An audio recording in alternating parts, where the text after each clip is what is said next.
It's 6 o'clock, I'm Iain. New the headlines. EasyJet plans more rescue flights from Sharm, calls for Wickham to start accepting refugees, and a Bedford woman appeals to find her daughter. BBC Three Counties Radio. EasyJet is planning to fly another plane out to Sharm el-Sheikh today to rescue holidaymakers stuck in the Egyptian resort. The Luton-based airline says it still has more than 2,500 passengers who've been unable to return home. Meanwhile, the investigation's continuing into the Russian plane crash amid fears a bomb may have been put on board. Mark Lowen reports from Sharm el-Sheikh. It's hoped around 2,000 British nationals will again be flown out today, along with far more Russians, after Moscow cancelled flights to the country. 55 planes from Russia arrived in Egypt over the weekend as part of the repatriation. The investigation into the crash is gathering pace, with one member of the team telling the Reuters news agency they were 90% sure that the sudden noise on the black box was a bomb. If confirmed, Egypt's economy will pay a heavy price, and airports around the world will have to calm fears of a repeat strike. Community groups and religious leaders in High Wycombe have signed a statement urging the council to accept a number of Syrian refugees. The statement calls on the council to play its part in accepting an appropriate number of refugees as soon as practically possible. Ollie Bayliss reports. Among others, the statement has been backed by Reverend Hugh Ellis of the All Saints Church and the chair of Wycombe Islamic Society, Rafi Shafi. Some councils have already said they're willing to accept people fleeing Syria. Bedford Borough Council has said it could find homes for 100 refugees over the next 5 years. Milton Keynes has offered to help 20 refugee families. The Chancellor George Osborne is expected to announce that 4 government departments have agreed to cut their spending by nearly 30% over the next 4 years. The Treasury, Transport, Local Government and Environment departments have all agreed deals.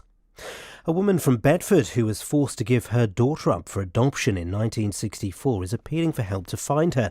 Carol Long, who now lives in America, gave birth while living at a home for unmarried mothers and hopes to find her 51 years later. Ben Nye has the details. Mrs. Long was 18 when she was taken to the home on Hurst Grove in Bedford by her family, where she was forced to give up her daughter to adoptive parents. Her daughter was born at Bedford Hospital on the 3rd of September 1964 and given the name Adeline Shelley Peters. She hopes the publicity will help her find her daughter and allow them to meet. In sport, Chesham United caused the biggest upset in the first round of the FA Cup, beating Bristol Rovers 1-0. Ryan Blake was the hero of the afternoon, scoring for the Southern League Premier Division side, who are 75 places below Bristol in the league. Elsewhere, it was a comfortable victory for Wycombe, beating Halifax 4-0. Weather will be mainly mild and dry with some bright and sunny spells. Top temperatures around 14 degrees Celsius, 57 degrees Fahrenheit. You can get the latest news and sport online at bbc.co.uk/Three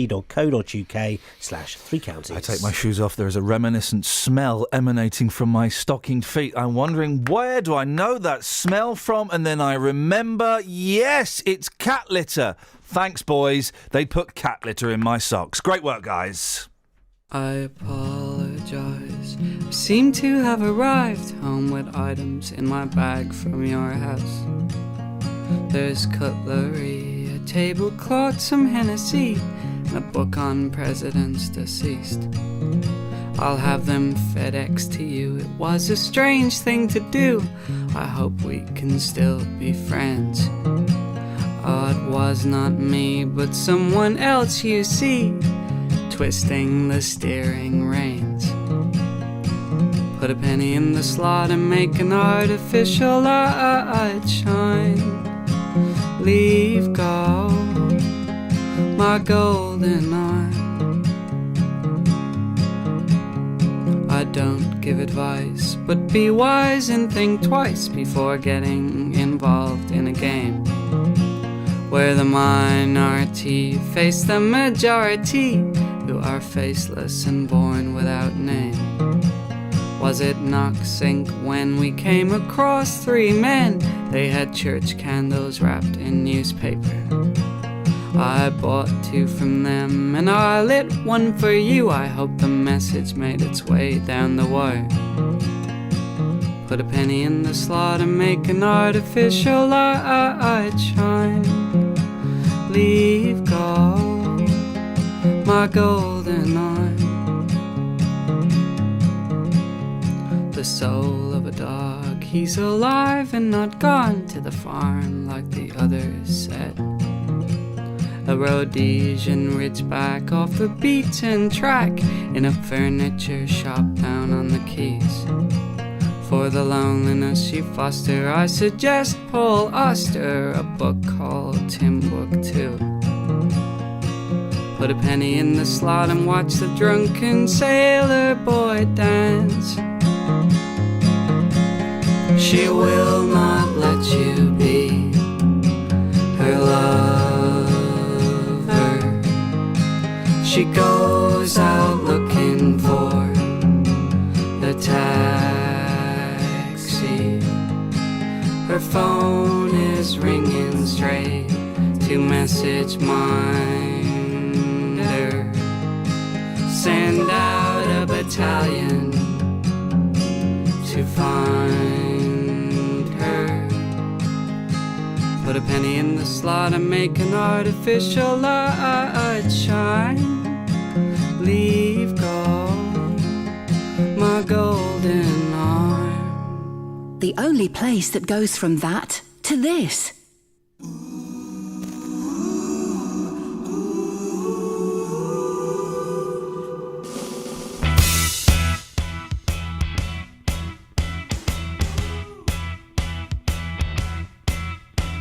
Today's the day for a little ride in the countryside. Let's go now. Blue skies and sunshine for everyone, for anyone. We'll show them how. Today's the day for a layabout, chilling out, busy doing nothing all day long. Oh yeah, and now you're smiling. Don't ever let the feeling go.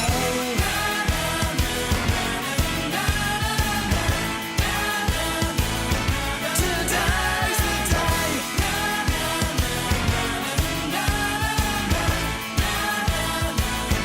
Today's the day.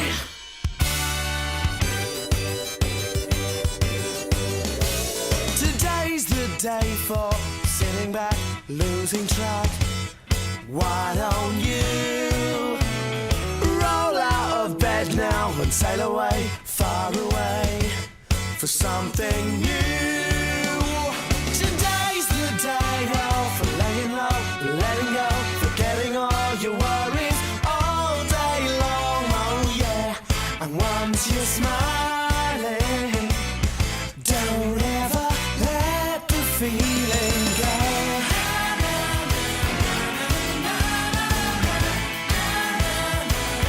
Today's the day.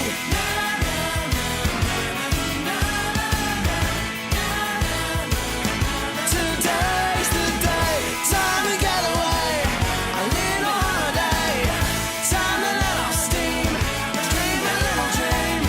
From Sunday to Monday is one way. And today's the day. Today's the day for a layabout, chilling out, get busy doing nothing all day long. Oh yeah, and now you're smiling. Don't ever let the feeling go.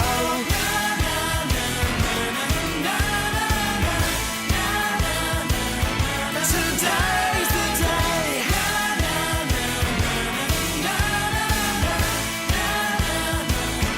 Today's the day. Time to get away. A little holiday. Time to let off steam. Dream a little dream. From Sunday to Monday is one way. And today's the day. This is Iain Lee. On BBC Three Counties Radio. There's a powerful start to the show. My first guest was 18 when she gave birth to her first child in 1964. Not unusual these days. People got married young back then. And my mum had my sister when she was, I'm going to say 19, Catherine. Trouble was, Carol Long wasn't married. Well, Carol joins me on the line now from... whereabouts in America are you, Carol? Pennsylvania. Pennsylvania, fantastic. 1965, what happened? In 1964, I dated a young fellow from the Air Force Base and thought I thought we'd get married and stuff. And his mother was willing to, invite me to her home over here and everything. And then my mum and dad just decided that I have to go into an unwed mother's home. So I didn't see him anymore. An unwed mother's home? Gosh! Yes. That's an old-fashioned phrase, isn't it? Yeah, that's where I went for a few weeks. And what was it like there? It was okay. I was lonely, very sad. My family nobody came to see me, so it was a very, hush-hush thing. So there were some nice girls there that were also in the same situation as me, and they treated me well, But it was a sad time.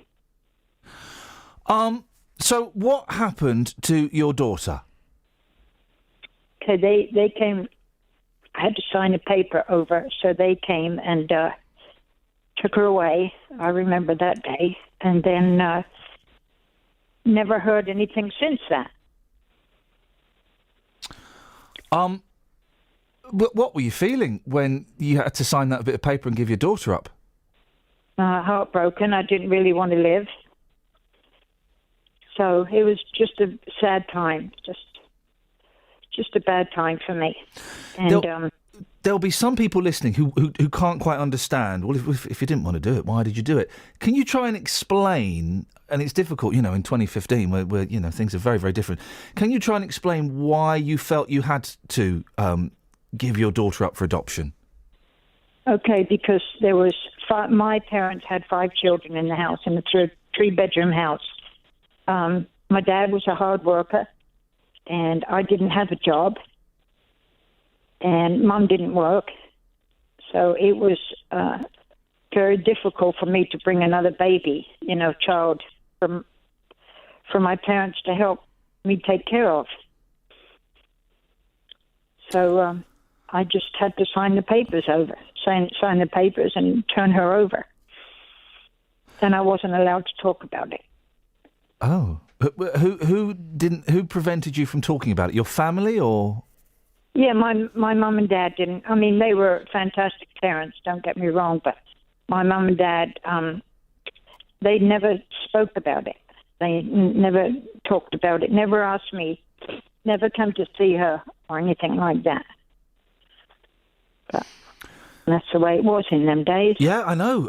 Weren't them days were weird and cruel and strange? That was 50 years ago, Carol. Right. Yeah. Has she been on your mind this whole time? The whole time. Every September the 3rd, I say happy birthday to her. The whole time. That's something you never forget. It doesn't matter how many children you have after that, you still always remember her. So that's the way I was feeling. What if she were, with you now? What would you like to say to her? First thing I would say is, I think I'm so sorry, and ask her to forgive me and give me another chance to get to know her.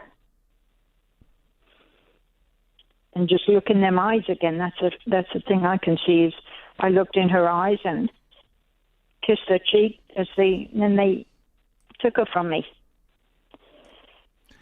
And I watched out an upstairs window. I was upstairs in the house, and I watched outside the window there, and right underneath the window was the garden path, and I watched her as they took her down, put her in the car.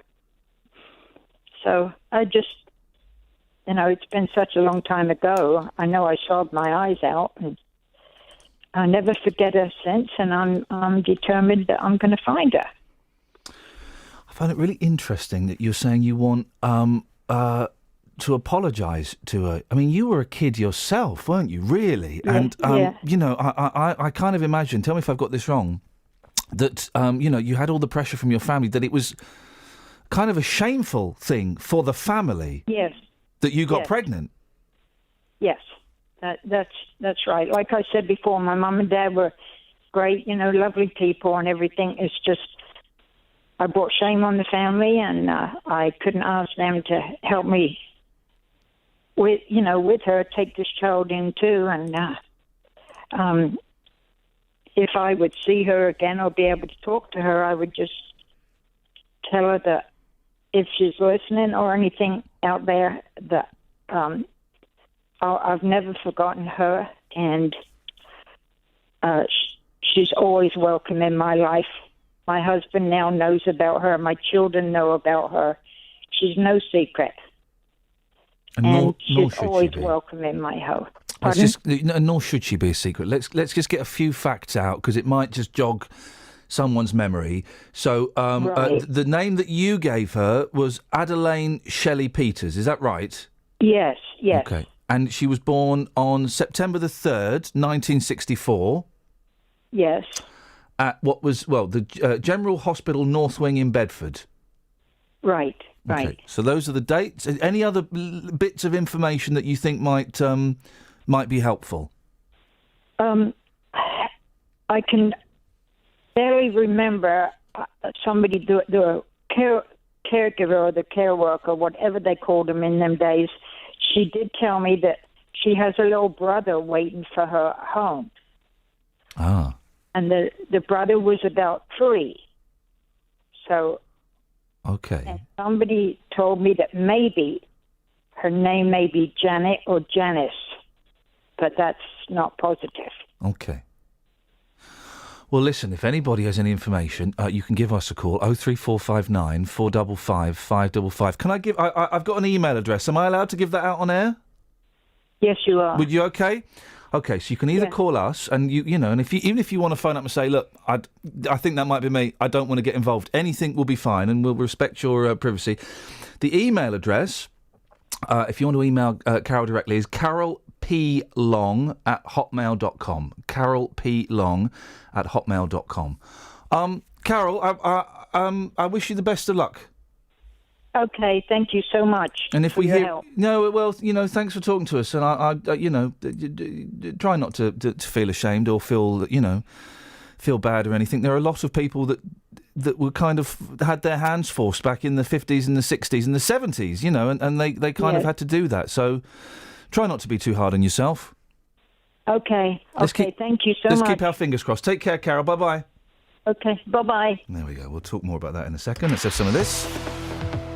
Travel news for beds, cards and bugs. BBC Three Counties Radio.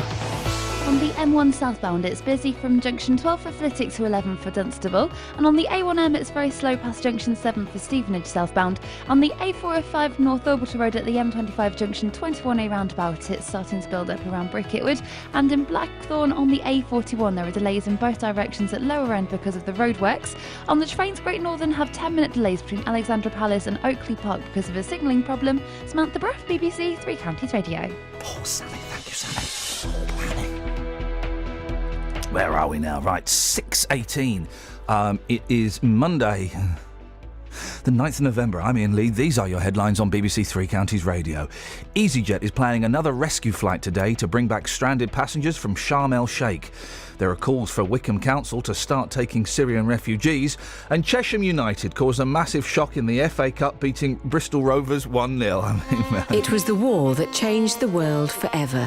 And now, through photos, archive films and sound recordings, you can discover how World War I made a difference to lives across the UK, including here in Beds, Hearts and Bucks. The initial trials for the first tank had taken place in secret in Hatfield Park at the beginning of 1916. The World War I at Home interactive e-book.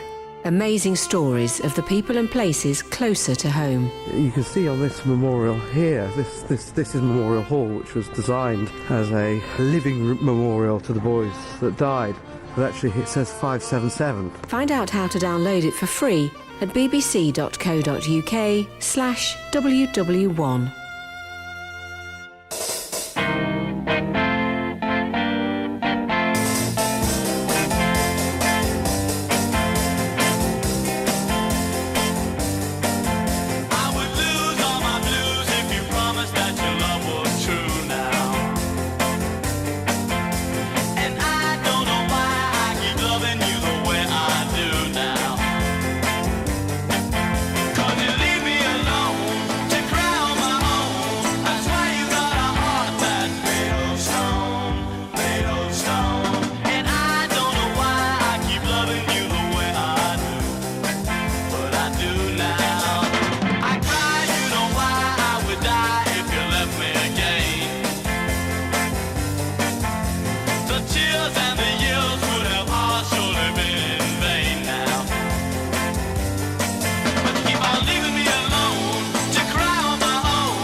been dipping into my sack. I have. Your Triple M sack. My historical sack of... by the way, morning, Danny. Morning. There we go, you see. You all right? Yeah. I don't care. Oh. There was why not? You did a noise there as if to say, actually, I'd like to talk to you as I respect you and look up to you as a father figure. Well, hold on. There was no noise. There it was. He went, oh. He went, oh, Dad. He went, oh, Dad. Dad. You didn't hear me. Do it again. I can't. There we go. He went, Dad. Dad. And that, he looks up, and I can understand that, because I'm fatherly. But also, You teach him an important lesson this morning. I will teach him a very important lesson in a minute. But as well as being fatherly, it must be confusing for him, because I'm kind of quite brotherly as well, aren't I? See? And there's also a homoerotic thing going on. Very homoerotic. He is very homoerotic towards me, and I'd like to register a complaint. Well, you've come to... No, you don't. Yes, I do. No, you don't. Yes, you do. Yes, I do. Hang on, this isn't... No, I wish to have an argument. No, hang on a second. What's the Python sketch, Danny? This isn't an argument clinic. This is, disagreement. I mean, it's just words. It's just words. He's only little, though. He's had his spotlight for the week. That was Danny's spotlight for the week, guys. I hope you enjoyed it. There was a treat in your Triple M sack for me. Thank you. It made it worthwhile me having studied Spanish up to degree level. Oh, yeah. That was a very rude song in there. Hey, little hen, when That wasn't the words he was singing. Me an egg for my tea? Hey, little hen, when will you do? Well, that was the tune the guy was singing, but the lyric was quite different. Oh, man. He was asking you to do something unspeakable. I haven't... It's a show I used to do years and years ago. It was a free-for-all. Call straight to it. And I haven't listened to that stuff for years. And I listened to, someone tweeted they were listening to it with their kids. Mm-hmm. And I listened to the first 3 minutes out of nostalgia. And then you passed me the baton. It angered me, it made me laugh, and it embarrassed me in equal measure. Made me fall asleep. God, I was a gob... Oh, sorry? I was a gobby so-and-so. It's fun, though. Youth, though. You were 32, weren't you? No. Yeah, you did. You were. You kept mentioning it. 32. 2006. Was it... Well, I was 33. 32 stroke 33. Showbiz age. What's your showbiz age, Dan? 20. Okay. And your real one? 22. Okay, there we go, you see. He needs to up it. His showbiz age should be 29. What's yours? My showbiz age, about 50. So you've lowered yours wow. for the Thanks very thing. much. Shall we do this? Oh, yeah. Oh, no, I can't. You've not printed it off! You utter plum. You asked me to come in early, I forgot. 03459 455 555. We're going to talk cues in a bit. There's a book out. We should get the author on, right? There's a book out, and it looks... You lot would think it was boring. I think it looks brilliant. The History of Cues. The History of Cues. Mm-hmm. Sounds good, doesn't it? I've asked Kath to buy it for me for Christmas. Sounds really boring. Exactly! Speaking of which, I'm having lunch with Mark Mason this week. He's not boring. Apparently. Thank you. Now, are you ready? Yeah, go on. 1, 2, 3, 4. Wickham Council's under pressure to put a figure of the number of Syrian refugees it's willing to house. Campaigners and faith leaders have signed a statement expressing their mounting concern. Remind me to talk about faith in a minute. Okay. About the situation. Catherine's got more on this. Catherine, why are community groups and religious leaders putting this pressure on the council? Mostly because it's their job as community groups and religious leaders, to be honest. They feel passionate about this and they believe that there's something the council should be doing and doing faster. So community figures have signed this statement urging the council to follow the example of the Good Samaritan and act with generosity urgently. Here's the statement. It reads thusly. This is an exceptional crisis requiring an exceptional response. We urge Wickham District Council to play its part in accepting an appropriate number of Syrian refugees as soon as practically possible. The statement continues, this will be a challenge but also an opportunity for our community to act together and grow spiritually, culturally and economically. We offer in return our public support for such a step and practical assistance wherever possible in welcoming and integrating Syrian refugees into our settled community. All right, holy guys.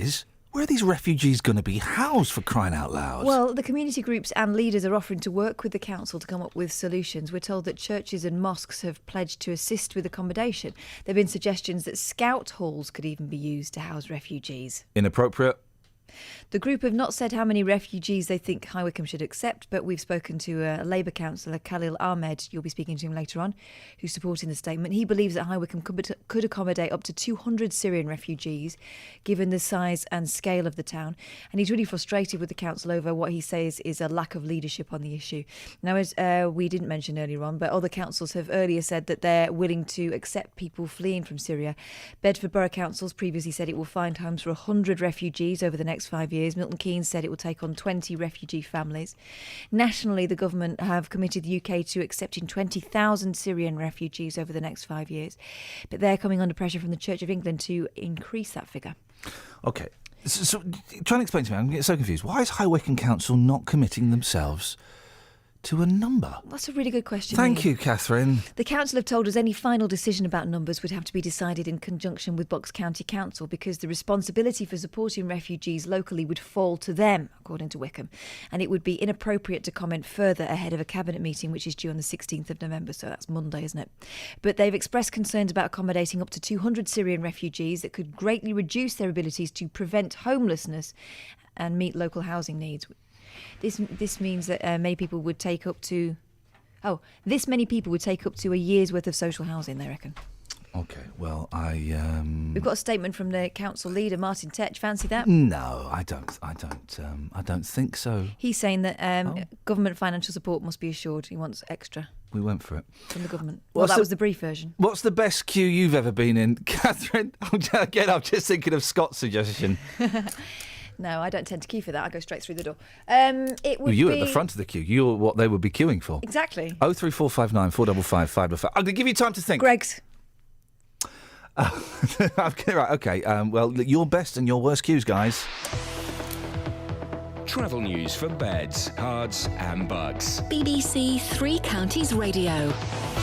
2 lanes are closed on the M1 southbound because of an accident between 2 vans and a car at junction 12 for Flitwick, which is causing a queue back from junction 13 for Bedford. On the A1M, it's slow southbound at junction 7 for Stevenage, and the M25 is busy anti-clockwise between junction 21 for the M1 and 19 for Watford. A bit further around on the M25 clockwise, the exit slip road's partially blocked with the QE2 bridge, and the A41 in Blackthorn has delays in both directions at lower end where the roadworks are. On the trains, Great Northern have 10-minute delays between Oakley Park and Alexandra Palace on trains through those stations because of a signalling problem. Samantha Bruff, BBC Three Counties Radio. Across beds, hearts and bugs. This is BBC Three Counties Radio.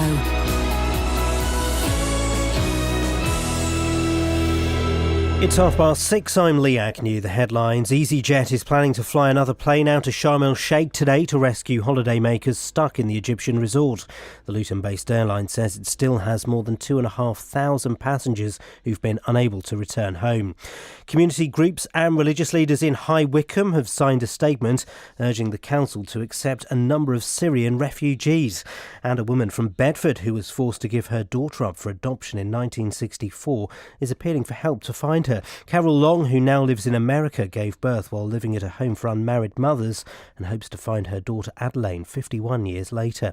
The weather will be mild and mainly dry with some bright and sunny spells. Top temperatures around 14 degrees Celsius, 57 degrees Fahrenheit. Three Counties Sport. BBC Three Counties Radio. Cheshire United caused the biggest upset in the first round of the FA Cup, beating Bristol Rovers 1-0. Ryan Blake was the hero of the afternoon, scoring for the Southern League Premier Division side, who was 75 places below Bristol in the league. Elsewhere, it was a comfortable victory for Wycombe, beating Halifax 4-0. Both Luton Town and Stevenage are also in tonight's second round draw. Stevenage beat Gillingham 3-0 at the Lamex, and boss Teddy Sheringham was pleased with how his side defended after they took the lead. You try and work out what they're going to do and whatever. There was a couple of little hairy moments, and games can change on certain little times. I can remember a cross shot going right across the goal, 2 or 3 of their players sliding in, and we came good after that.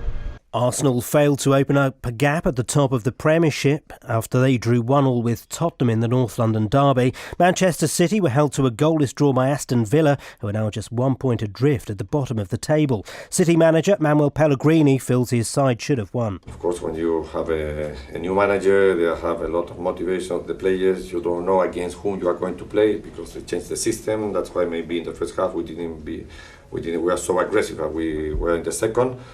But after that, we had another header of Nicolas Otamendi, one of Kevin De Bruyne. We had really clear 4 chances at least. And in tennis, Andy Murray says he must go back to the drawing board after losing to Novak Djokovic in the final of the Paris Masters. Murray will now practice on clay this week ahead of Great Britain's Davis Cup tie against Belgium. BBC Three Counties News and Sport, more at 7 o'clock.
Hyperdelic poetry is regular reality to me.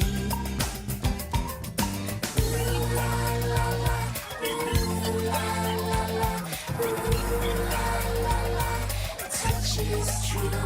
So if you wanna swing, that's what we'll do. That's what we'll do. And if you wanna bang, that's what we'll do. That's what we'll do. And if you wanna get on, that's what we'll do. That's what we'll do. And if you wanna sing, that's what we'll do. That's what we'll do.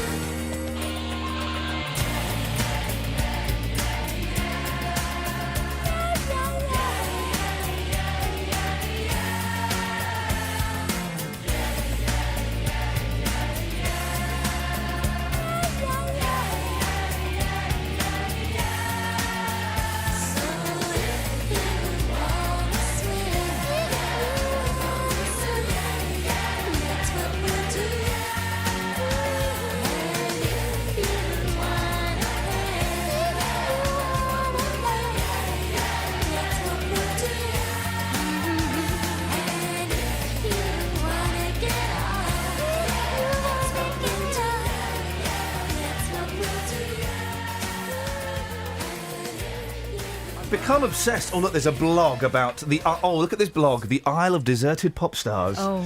I've become obsessed with the Poppies, which is them, and that song, which I loved. I remember it being like a top 20 hit in the early 90s. I don't remember it at all. Well, no, because it wasn't. It got to number 83 in 1993. I must be the only person that remembers this, apart from this lovely little blog. 1993, I was 15. And probably reading a book. I was 20. And, No, I've kind of been 15 then, 16. I was doing something with a book. Oh, right, hang on, yeah, racking up 16. something. The guy behind it,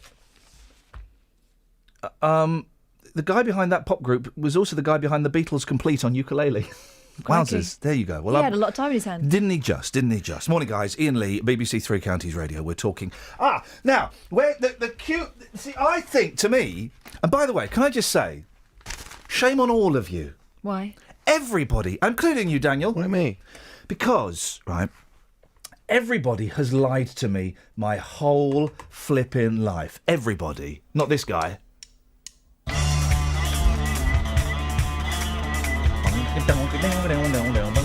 going to get Indian. Hang on.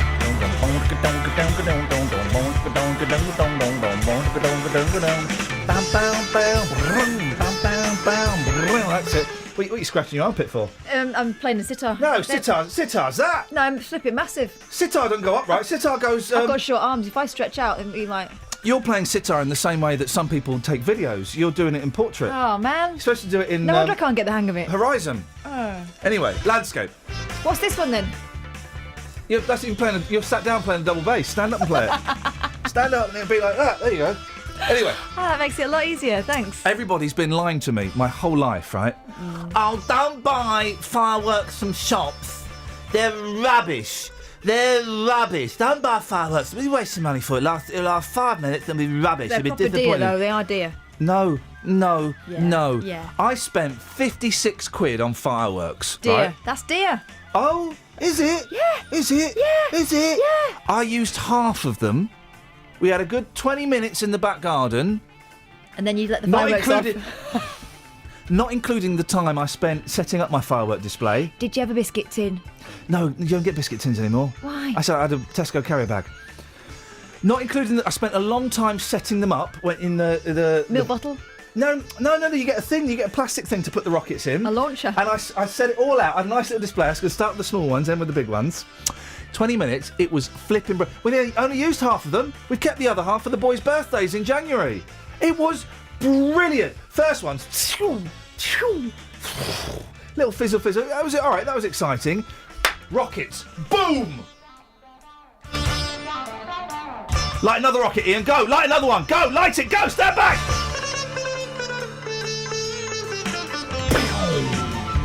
Were you lighting them and walking casually back in a Bruce Willis explosion style, or were you legging it? I was legging it and I was in boots on wet grass.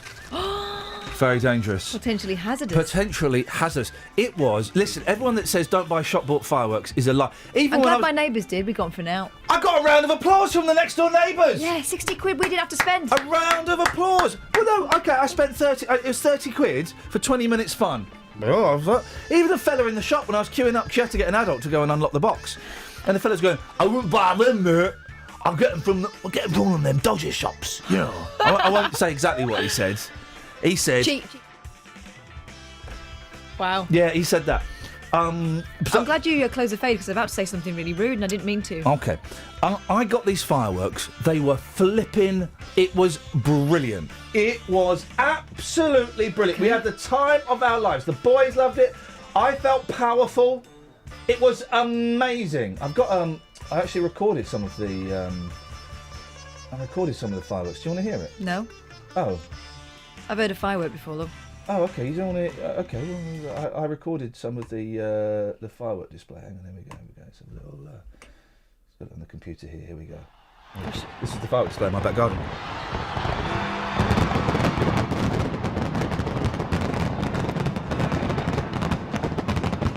It's my back garden Saturday night.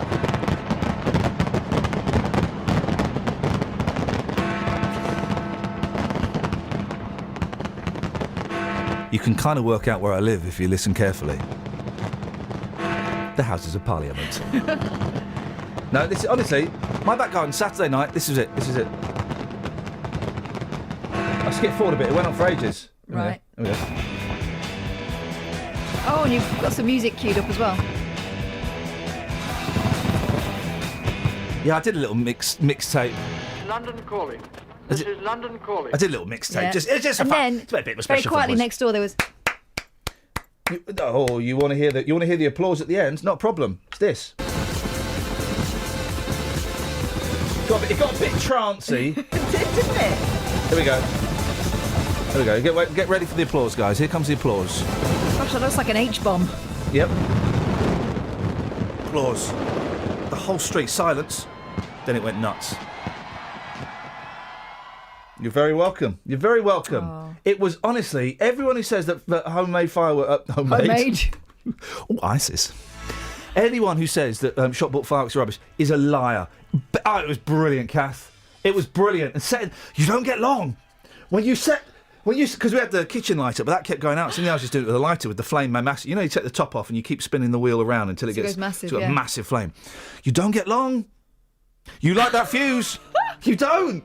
You like that fuse. You better get out of there because you're in trouble. Brilliant fun. Great time. Do you know what I was creating on Saturday night? A mess.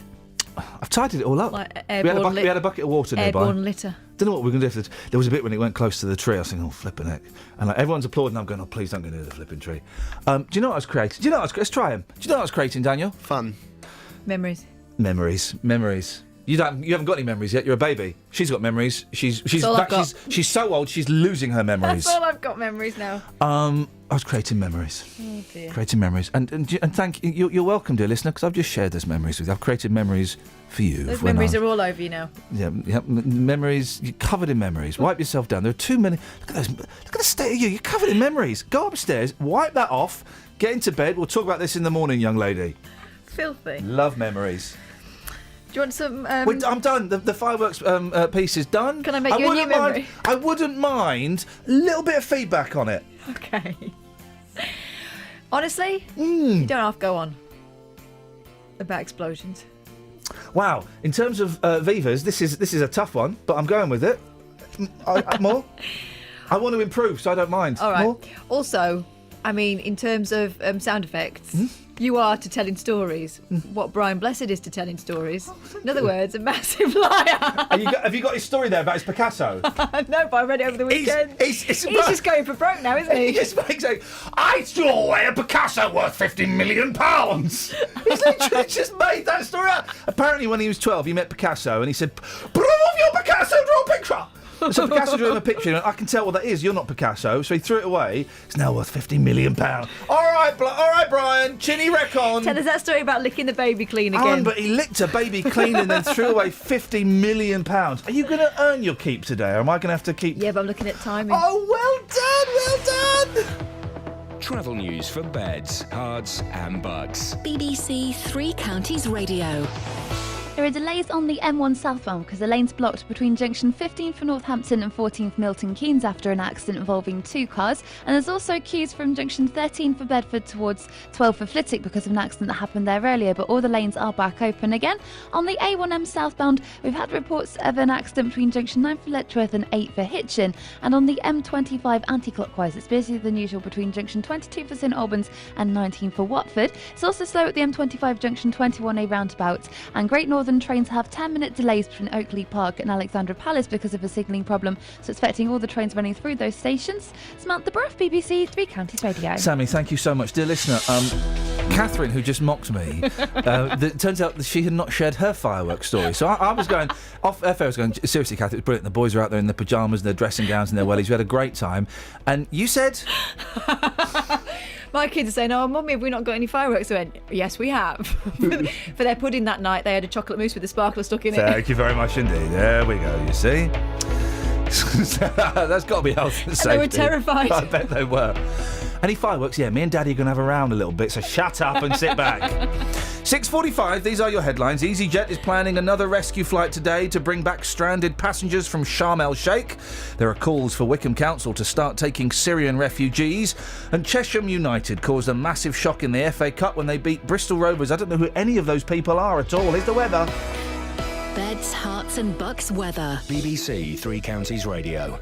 For some of us, it's a bright start this morning. Our weather watcher, Wiggy Nick, has posted a picture up in Wigginton, and you can see the sun just coming up. It's really beautiful, the sunrise, but this brightness isn't going to last forever, and the clouds moving in from the west, along with it an increasing southwesterly breeze pushing the cloud towards us. So it is going to become rather grey eventually, and the wind quite strong. Maximum temperature 14 Celsius, mostly dry. You may just feel a spot or two of rain in the cloud or in the air, but nothing too significant. Now, overnight tonight, it remains mild. Temperatures barely dropping down at all. Many places staying exactly the same temperature as today, but minimum at its best 11 Celsius, but most places staying around 13. So overnight, again, predominantly dry. May get a little bit of rain over higher ground, the Chilterns, the Downs, for example, but most places remaining dry. Still quite breezy overnight as well. And into tomorrow, mild start tomorrow, remaining mild through the day. Temperatures at 16 Celsius by the end of it. Some bright spells, and again, a bit of a breeze. That's your forecast.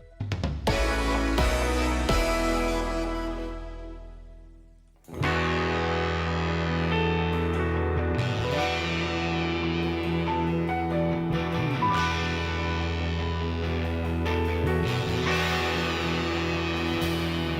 might help me right and then another and I totally wrong. Sometimes I think about what am I doing with my life, but I never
That's Japan. What you got in the papers, girl? Oh, right, here we go. A Yep. dog rescue centre is looking for a family who can speak with a French accent to take in one of its strays. I can speak with your French accent. What would you like me to say to the dog? Would you like to go for a walk, yes? Archie, the Jack Russell that only responds to commands in French accent after volunteer Marie-Hélène Leone from Savoie in the Alps spent months nursing him in Harefield, West London. Marianne Wheeler, one She way. said, Archie has improved a lot, so other Oh, no, staff use the Catherine. accent with him. You all right? You can't do that. That's Why? not fair. That's not fair. All right, okay, well, I'll change the story. Right. Okay, go. Here's one that'll completely cool your ardour. How did you know? The smell of flatulence could help stave off cancer, strokes, heart attacks, and dementia, as well as your partner, say scientists. Can I just? I've just for a second. You lost my attention because I'm considering playing this song.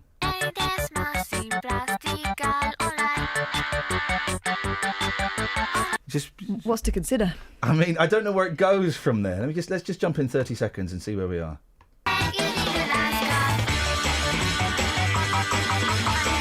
It's tempting. It's tempting. Go on, carry on. Continue, Evu. The smell of flatulence could help stave off cancer, strokes, heart attacks, and dementia. Oh, you are talking literally out of your bum. If that was true, old people wouldn't have those things. If that was true, then the NHS would get rid of all of their chemo wards and just have Dutch ovens. Wouldn't they? So it's not true. It's not true. That's what hospitals smell of. Why are there so many sick people in there? Exactly, for crying out loud. Hydrogen sulfide. You'd have to be sick to make something like that. Blimey, outside with you boys. Get a load of dogs in. Hydrogen sulfide, produced by breaking wind, Oh, dear. is one of a number of potent smelly gases produced by bacteria. You got a smelly gas. Oh, dear. Toxic in large doses. Tell me about it. Yeah. In tiny amounts, it helps protect cells and fight illness, according to researchers, filthy devils. Mm. The team at Exeter University, I bet you can tell who they are without even opening your eyes, Yeah. have made a new compound, AP39, Oh, dear. to help the body produce just the right amount of hydrogen sulfide to safeguard cells. So you'll be well, but you'll stink. Oh, speaking of stinks, you know you got me that nail through the finger. The classic nail through the finger. Oh, I've put a nail through my finger. You gave me that. The youngest. It's only a lenses, it's mine. Oh, it's gone now. Oh. I might be in my pocket, actually. Anyway, you're not having it. The eldest went, well, that's fake. The youngest, his face went grey. He looked heartbroken and he just lowered his head and slowly walked out and wouldn't come and talk to me for 20 minutes. I had to explain it was a trick. Once he got it was a trick, and I said, and there are loads of things like this. He went, can we buy them? I spent 20 I spent 20 minutes in a joke shop. 20 minutes comparing poos. Which poo do you think looks the best? You and Gillian McKeith. We bought poos. We bought a fake slug. Good luck having breakfast this morning, family. We bought chewing gum. When you pull it out, it squirts water at you. Oh. We bought a fart whistle, but they've lost that. Turned up at their grandmothers. We all had bloody noses, fake blood. We were just there with bloody noses. What'd she say? She was Greek. I won't do the accent. Oh, Paul, we've got to go to the hospital again. Po. It means oh bloody hell. Really? The granddad, who's a doctor, went just pinch your nose and it'll stop. Yeah, don't tilt back. I You'll went. swallow it. Some doctor you are fake. Fake. It was brilliant. The fake blood's brilliant because it's clammy. It's sticky. So you just dab it on your nose. I'll bring it in tomorrow. We'll have so much fun. Gosh. Yeah, I'm going to do something with my eyes. I'm going to cry bloody tears. I'm not swearing. I'm going to lie on the floor and have it come out of my ear. The blood? Yeah. Beautiful. Beautiful. Danny, where would you like to be bleeding? I'm not even going to... No. I'm not even going to... Do you want to do one more and I'll play an annoying No, I haven't Japanese got song? any more. Oh, I'll play this then. Oh, hang on. Oh, here we go.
Every song has a memory.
And relax.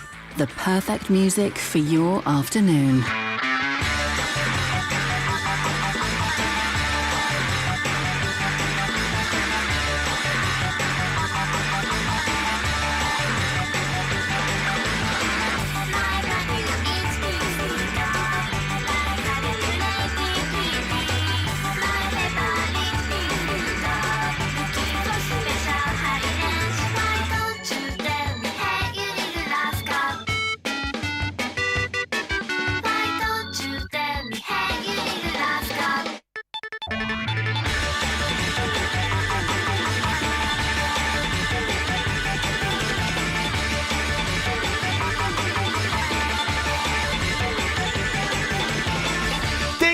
Dealey, I'm sorry, I can't. I was getting so sidetracked. I didn't see you there, boss. How you doing, fella? Yeah, well, I was all right until you just played that. That doesn't come under the music to make lunch to banner. Let me just. I have to.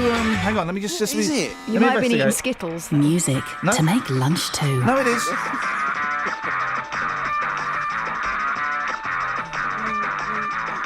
That's Plus Tech Squeeze Box, of course. I'm surprised you have to ask. I thought you knew everything. Well, thankfully, I know little about that. Dealey. You've not got a package for us now, have you? No okay, package go. yet. No. Okay, good. You know the way the screens are set up here. Sometimes it's hard for me to know. I think let's instigate a system where when Dealey's up ready to go, just give me a little click in the ear. Little click in the ear. Is that all right, red guys? light, maybe. Red light? Yeah, well, red. Where are they going to... What? Like a laser light? Yeah, they go straight into your eyes. Do you remember there was a fashion at firing those at airplane pilots, wasn't there? Yeah. I can't believe they've reached that high. One of my neighbour's kids kept shining it into my bathroom. That wasn't a laser pen, that was a camera. Well, he deserves what he saw. Dealey. Yeah. Always in the slowest queue at the checkout, here's why. If you always find other till queues move faster than yours, you're not alone. I don't want to go into a bad stand-up routine, but you stand in one queue, you see the other... I have the same thing with when I'm driving. You're stuck in traffic, the other lane's moving, so you move into that, and then that slows down. Petrol pump's the same, isn't it? No. Yeah. But it's not that you're making the wrong choice on each occasion. One expert argues the problem lies elsewhere, in how your brain perceives time. I haven't got the effect. We're late. Sammy, we're going to be late for travel, Sammy. Is that all right? Oh, okay then. Well, are we late, or is it just the way you perceive time? You see? According to new book, now this book to me sounds flippin' Boring. Brilliant. Why does the other line always move faster? I want this guy on the show. I want the author of this book on the show. Might give us some freebies. But then I still want you to buy me a birthday present worth £10. A Christmas present. We experience time differently when engaged in a task. So when shoppers pick the fastest line, they fail to notice because they're too busy packing up bags and paying. But basically what it says, Justin, is... Thou must go out and do a vox on the best and indeed the worstest queues. Can you do that? Do you know what? I think we're going to get some bizarre stories. Maybe some good stories. Yeah, I'm going to go onto the streets right now. Best and worst queues. Dealey, speak to you in a little bit. Cheers, my dears. Thank you very much. Sammy, thank you for your patience. Travel news for beds, cards and bugs. BBC Three Counties Radio. There are queues on the M1 southbound because of an accident earlier at junction 12 for Flitwick, and it's causing a delay from junction 13 for Bedford, but all the lanes are back open. And the other accident that was southbound between junction 15 for Northampton and 14 for Milton Keynes has now been cleared out of the way, and it's moving fine. In Watford on the M25 spur, anti-clockwise, it's busier than usual between the Hunton Bridge roundabout and the M25. Samantha Bruff, BBC Three Counties Radio. Sammy, thank you for your patience. So then, best and indeed the worst queues. 03459 455 555. Oh, remind me to tell you about the bus driver and the poppy parade as well. I must mention that. Local and vocal across beds, hearts and bucks. This is BBC Three Counties Radio.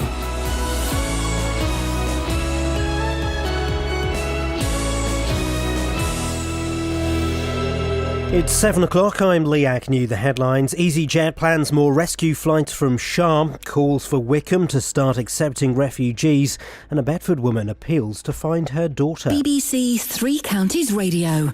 EasyJet is planning to fly another plane out to Sharm el-Sheikh today to rescue holidaymakers stuck in the Egyptian resort. The Luton-based airline says it still has more than 2,500 passengers who've been unable to return home. Meanwhile, the Foreign Secretary Philip Hammond has warned that airport security around the world may have to be overhauled. The travel writer Simon Calder explained what that might mean. There would be lots of intelligent stuff going on in the background, lots of high-tech solutions, but also some pretty rudimentary measures which actually already happen in some parts of the world, and they would include, for example, excluding anybody who is not a ticketed passenger, a member of staff, from getting anywhere near an airport. Community groups and religious leaders in High Wycombe have signed a statement urging the council to accept a number of Syrian refugees. It calls on the council to play its part in accepting an appropriate number of refugees as soon as practically possible. Ollie Bayliss reports. Among others, the statement has been backed by Reverend Hugh Ellis of the All Saints Church and the chair of Wycombe Islamic Society, Rafi Shafi. Some councils have already said they're willing to accept people fleeing Syria. Bedford Borough Council has said it could find homes for 100 refugees over the next 5 years. Milton Keynes has offered to help 20 refugee families. Police are investigating a serious sexual assault on an 18-year-old woman in Aylesbury. The attack took place in Buckingham Street early on Saturday morning. The man police want to speak to is white, in his late 20s to early 30s, with short curly light brown hair. He was wearing a dark top with the sleeves rolled up.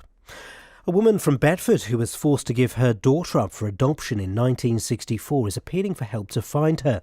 Carol Long, who now lives in America, gave birth while living at a home for unmarried mothers and hopes to find Adelaine 51 years later. She says she remembers the moment she was taken. I watched out an upstairs window. I was upstairs in the house, and right underneath the window was the garden path, and I watched her as they took her down, put her in the car. You know, it's been such a long time ago. I know I sobbed my eyes out, and I'll never forget her since, and I'm determined that I'm going to find her. In sport, Chesham United caused the biggest upset in the first round of the FA Cup, beating Bristol Rovers 1-0. Ryan Blake was the hero of the afternoon, scoring for the Southern League Premier Division side, who was 75 places below Bristol in the league. Elsewhere, it was a comfortable victory for Wickham, beating Halifax 4-0. The weather will be mild and mainly dry, with some bright and sunny spells today. Top temperatures around 14 degrees Celsius, 57 degrees Fahrenheit. You can get the latest news and sport online at bbc.co.uk/3 counties. Thank you very much indeed, Lee.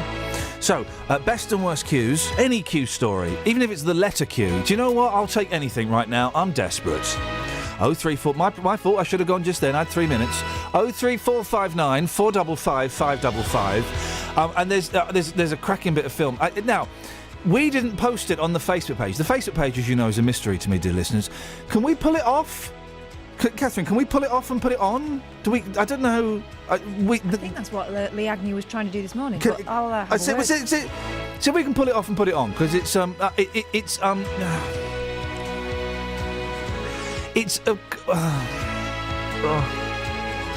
Oh, and the reason we're not doing the story about that club not letting people in with poppies in, because we don't know if it's true or not. We've just heard it, you know, it came from a bloke who's a master of manipulation and bullshine, and we've checked it out and we've not been able to find if it's true or not. That's why we're not doing that story, isn't it? Well, someone that I follow tweeted about it, and I've said to her, she was there, she needs to give us a ring. Yeah, we've had loads of people saying, I hope you're going to do that story. I look forward to hearing you do that story. I want someone who was there. Hey, buddy, you don't set the agenda, we do. And do you know what? We're not Sky. We like to get the facts right. We like to get the facts, and we don't listen to the words from that Muppet. So,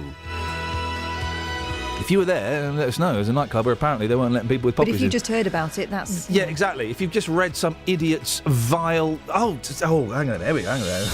Across beds, hearts and bucks. This is BBC You just read Three some Counties idiot's Radio. timeline. I mean, that don't count. I had, in the podcast last week, Best of Podcast, we had the gentleman who was a born-again Christian who'd got the boot from his job as a gardener. No guest? My headset isn't working. So what's that got to do with me? So she can't hear me, she just put the phone down on me. How rude of you. Can I talk to you? You can talk to me now, yeah. No, do you want to speak to you? You want to get the guest up? I'm going to try. All right, you get the guest up. So we had the born-again Christian guy who got the boot from his job. He's a gardener, but he was doing a little bit of preaching as well, and he was preaching horrible homophobic nastiness, hatred. And if it had been a Muslim preacher preaching hatred, we'd all be like, yes! Ban this sick filth.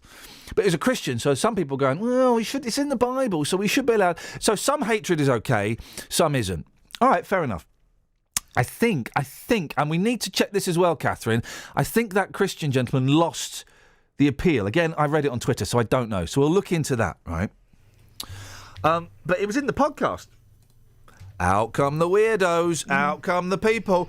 Someone accused me of, someone said, that, and I didn't know what he was talking about because he didn't reference it. It was only when I started getting other hatred. That's the worst interview. Well done, Ian. You've just conducted the worst interview I've ever heard. Still, an excellent example of Orwellian newspeak. I don't know what that means. Thank you very much indeed. Orwell's that ends wells. Then I had another one. Newspeak or newspeak? Orwellian newspeak. So I blocked him. Came out with another Twitter account. Oh, blocked by Ian Lee, who's guilty of what he accused the other person of, hatred. Am I a bigot? And you know what my reply was going to be. I don't know if you're a bigot, but I know that you're a crisp. But I didn't. I stopped myself. And then I had someone else I blocked them all. I'm not engaging with these people anymore. And I had like 4 or 5 people having a go at me just because I put a homophobe in his place. I mean, I don't know what is terribly wrong with that. Since I've watched The Trip, I can't stop doing voices. The problem is I can't really start doing voices because I can't do any voices. So give me a voice. Let's do it. Okay. All right. Hang on. What about whose mind is too tiny to be allowed out on its own? No. I mean, you give me a voice to do, not you try. Not all you right, embarrass yourself. All right. Do Elvis Presley. Oh, give me a difficult. Well, I thought you warmed up. Gosh, that's really good. Priscilla Presley is my wife. Right. Okay. Don't tell my wife. Okay. How about you do Ronnie Corbett? I was talking to the producer and I was sitting in my tiny little chair. How about you do Ronnie Corbett? I think that's rude. 03459 455 555. That wasn't what I was going to talk about. Oh, we'll talk about the poppy busting in a minute. I don't necessarily see a problem with it, but you're all going to think you're outraged. We'll see if we can get that. One thing at a time. Focus. In 1964, when 18-year-old Carol Long found herself pregnant, she was put into an unmarried mother's home in Bedford by her family. They said she'd brought shame on the family and was forced to put her adopter Adelaine up for adoption. Well, 51 years later, she's hoping to find her and has put an appeal on Facebook for help. Julia Feast is an adoption search and reunion specialist. Morning, Julia. Good morning, Ian. I'm not even going to attempt to say the name of the charity. I'm going to let you do it so I don't get it wrong. So I work for Core and Bath. Core and Bath. That's right. Okay. And what do Core and Bath do? Well, Core and Bath, we do many things to do with fostering and adoption and various projects, but one of them is really helping people who have adoption search and reunion issues. People are trying to find relatives that they've lost contact with. We don't actually provide the direct service, but we can signpost people to places where they can get the service. I would have thought, maybe I'm being incredibly naive, with Yahoo and Ask Jeeves and Facebook and all that, I would have thought it would have been relatively easy these days to find people. It isn't easy if you don't know the person's name, and obviously, yes. Adelaide's now got a new name because she's adopted. But, I mean, Carol needs to know that there are services out there and she doesn't really need to do this. She can go through an agency that will help her locate Adelaide and to find if Adelaide wants to have contact. Does it cost money? It does. I mean, the law changed in 2005, which gave birth relatives like Carol the right to house for an intermediary service so that she can locate the daughter that was adopted. And some local authorities will provide the services and other voluntary adoption agencies, but there are also other private agencies, and it does cost money. But some local authorities will provide a free service and some voluntary agencies. But it's a hit and miss, and it's not good enough. We really need to have a service that everyone can access. Does it change her rights now that she lives in America? No, she can still approach the agency that placed Adelaide for adoption. And we have the Poor and Bath has our Adoption Search for Union website. And Carol can go on there, anyone can go on there to try and locate where the records will be. There's not confidential information, don't get me wrong, but they have a database that shows all the mother and baby homes and which agencies use those mother and baby homes and where the records might be. So I can give Carol some direct advice that will maybe help her get the service she needs. Fantastic. Well, we'll definitely put you two in touch if that's okay. How common is it for the adopted child to, kind of get, I don't know what it would be, like a letter or an email or a phone call saying, we've got your mum, your birth mum, and the child, it would be an adult, goes, yeah, I'm not interested. Does that happen? Of course, it happens both ways round, actually. Some people want contact and some people don't. But what's really important is that you do have that intermediary that makes that contact. So the person's not, having to deal with directly with that person straight away, because they may not have time to think and through about what they feel about this sort of contact and the implications it's going to have for them and their family. So it's really important they have some professional input to help them make contact with one another. And must be. I imagine it might be tricky as well for the adoptive parents to, they go 18, 20, 30 years and then suddenly, original mum and dad pops up. Yeah, it can must be a lot of feelings and emotions going on. Absolutely, there are. And a few years ago, we published a study and looked at the adoptive parents' perspective of search and reunion. And many of them did describe feeling really frightened when their own son or daughter was about to make an approach. But the research showed that actually it was a very good thing, because the adoptive person would know all the lovely qualities they get from their adoptive parents and also the qualities they get from their birth family. It helped them sort of move on, and they understand who they are and what makes them tick. Julia, we will put you in touch with Carol if you're okay with that. But if people want to find out more about Cor and Bath, how do they do that? They can go to the Cor and Bath website, but they could also look on the Adoption Search for Union website, and it's www.adoptionsearchforunion.org.uk. Okay, brilliant. Listen, I'm just speaking to my team. We're going to put you back to, you speak to Catherine or Danny, and we're going to put you back in touch with Carol. Thank you very much for that, Julia. I appreciate that. Julia Feast, adoption search and reunion specialist with Cor and Bath. 03459 455 555 is the phone number.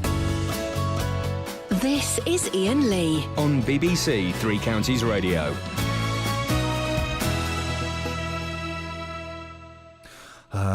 Right. So there's a clip on the Facebook page. I don't know how to work. I don't know if flipping work Facebook, particularly not this one. And we I think we're supposed to be outraged by it, right? What it is, it's a Remembrance Day parade. Sorry, I'm fiddling about trying to find it while I'm talking to you. It's a Remembrance Day parade, right? And whereabouts? Catherine, I'm explaining this terribly. Have you seen it? I've seen the video, yeah. Okay, over your shoulder. Okay, so explain what it is.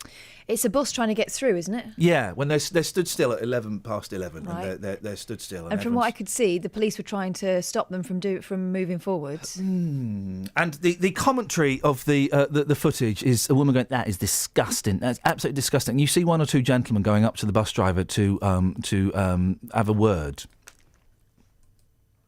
I don't think it's that out of order. That a bus is continuing. Was she annoyed that the police were talking, though? I don't understand. No, she was annoyed that the bus was attempting to... She made a point of filming the number plate. I want to make sure I get the number plate. And the annoyance is directed at the bus driver for not pulling over. Now, here's the thing. I think I took someone's car parking space at 11 minutes past 11 or thereabouts on Sunday, because I was driving in a very busy car park, very busy, and then the couple of cars in front of me stopped. I just assumed, I wasn't aware of the time, because you've got kids in the back of the car, life goes on, I'm afraid. And I thought they'd stop because they were waiting for a car to pull out. So I overtook them, went down the end of the line, got a car parking space. And then as I got out, one of the cars, the driver gave me the filthiest scowl. Oh, so you dropped a clanger? I think I had. I think I did that. I think it must have been 11 past 11. It kind of tallies in. I mean, are you supposed to stop your cars? I mean, that can't be safe. I'm on the M25. Exactly. I was going to say, what's the line? I mean, I think if there's Remembrance Parade happening in front of you, and then of course you give way to that. But I wouldn't have stopped. The comment on our Facebook pages, it's been posted by David Griffith. This is quite hard to see how someone could have blatantly ignored the police and the 2-minute silence. Well, I mean, yeah, and the footage there from James Vincent is having watched the Air Cadets. Here we go. Having watched the Air Cadets, Army Cadets, Beavers, Cubs, Rainbows, Brownies, Guides, Holywell School, etc., proudly parade through the village of Cranfield, the last post starts to play before we enter our minute's silence. And this disgusting British bus driver does this. How sad. What? He does his job. He does his job. It's his job is to drive buses. They're on a really tight schedule. If they hadn't closed the road properly, that's not his fault, is it? I don't have a problem with a bus driver continuing to do his job during that. Okay, the thing might be that there is, people have stood still in remembrance. Don't stand on the pavement. I don't know. We're supposed to be outraged at that. I'm not outraged at that at all. Maybe it's a generational thing. It looks like a cock-up to me of some description. 03 459 455 555. We'll see if we can get it on the Facebook page. If not, if you go to hang on, so you click on the BBC Three Counties link. Right, hang on a second. It's on. Yeah, hang on. Then you go to Visitors Post. It's the first one from David. Visitors Post from David Griffith. Have a look at that and see if you're outraged. Because personally, it's clumsy, it's awkward, but outraged? I don't think so. Travel news for beds, cards and bugs. BBC Three Counties Radio. There are queues on the M1 southbound from junction 13 for Bedford towards Milton Keynes South because of an accident that happened earlier this morning at junction 12 for Flitwick. And the M25 anti-clockwise is very busy from junction 22 for St Albans to 19 for Watford. And nearby in Watford on the M25 spur anti-clockwise is much busier than usual too from the A41 at the Hunton Bridge roundabout.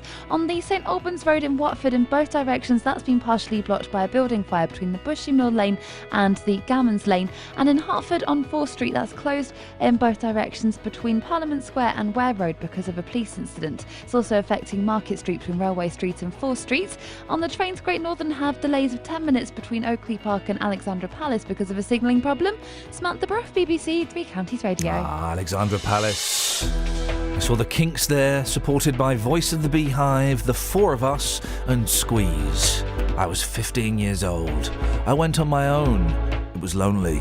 I wore one of my granddad's jackets, actually, and it was a bit too tight. And when I was rocking out, doing the fist pump in there, I split the back of the jacket. There we go. I also recorded it I had a recordable Walkman, and I was recording it, but I only had one C90 tape. Well, I had to keep taping over bits. It was ridiculous. Anyway, don't need to know about that. 7:18, Monday the 9th of November. I'm Iain Lee. These are your headlines on BBC Three Counties Radio. Luton-based EasyJet is planning to bring back hundreds more holiday makers on a rescue flight from Sharm el-Sheikh today. A woman from Bedford is appealing for help to find her daughter more than 50 years after she was taken from her. And Chesham United are in tonight's FA Cup draw after a shock win against Bristol Rovers. Brizzle. Good afternoon, ladies and gentlemen. Today, we'll be taking you on a journey through the last 20 years, which should take approximately 4 hours. Unfortunately, there's no duty-free available on the flight today, but don't let that spoil your fun. Enjoy your flight. On Tuesday, one of Bedfordshire's biggest businesses celebrates its 20th birthday. Good morning, welcome to EasyJet. Can I have your passport and your boarding passes, please? And I'll be live from the heart of their operations at Luton Airport, finding out why they chose Luton as their base from the very start and what they've got planned for the future. We can see Luton being the airport of the future for EasyJet, and we want to make Luton Airport, one of the leading airports in the UK. EasyJet's 20th birthday, Tuesday from 3 here on BBC Three Counties Radio. Community groups and religious leaders in High Wycombe have signed a statement urging the council to accept a number of Syrian refugees. The statement calls on the council to play its part in accepting an appropriate number of Syrian refugees as soon as practically possible. Some of our other councils have already said they're willing to accept people fleeing the country. Well, John Bergina is the chair of Wickham 38 Degrees, the organisation behind the statement. How many people should Wickham be taking, John? Good morning. We are saying we should take 50, or we should consider taking 50. Other groups, some groups are saying as high as 200. Where are they going to go? There are places available. We know that we've got departments at local authority that are dedicated to housing, and we want all options considered in a mature manner, of course. Yeah. We're not talking about... where are they going to go? How do you mean, where are they going to go? Well, you mean in terms of housing? Yeah, where are they going to go? There are several options that even we, as an amateur group, have thought of and put forward to the council. For example? For example, army barracks. Where are the soldiers going to go? The soldiers are, we know that there are a lot of army barracks which are fallow, which are not being used. And now we have to consider that refugees will accept housing which is, by our standard, less homely than our own people will do. So how many spaces are there in these army barracks? And do you really think that army barracks are suitable for kids? It would have to be until the refugees find their feet, find their homes, start earning money for themselves. What homes are they going to find? What jobs? No, what homes are they going to find? Everyday, ordinary homes. Right, how are they going to... Well, hang on a minute. Yeah. But we have a massive housing problem here already, don't we? We do. With people who can't find homes. So just throwing more people into the mix... Yes. I just wonder where all these homes are going to come from, John. There are ways and means... Tell me. ...of housing people. Tell me. We will very happily concede that we are not the experts. No. We are trying to help. Okay. You just said there are ways and means. Tell me. We've mentioned army barracks. Right, but then you said they go off and find their own real homes. After that. Yeah, there will be some people listening, John. Yes. Who, a family of 5 living in a one-bed property, or family of 3 in a B&B, who can't get jobs and who can't get homes, who go, yeah, right, all well and good, but what about me? Yes. Those family, I would respectfully suggest to you that a family living and wanting a perfect place to live in, which is quite right too, there's no issues there. They're not exactly living in mud, are they? They're not exactly going starving. They're not exactly living in the conditions which are inhuman. It's interesting. You're making me not want to take any refugees. But there are, we know that there are families of 3, 4. We know there's a family of, I think, 3 or 4 living in a blooming service station.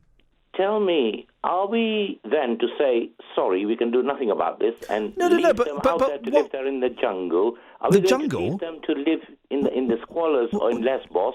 Are we going to leave them to live... Very nice in Lesbos.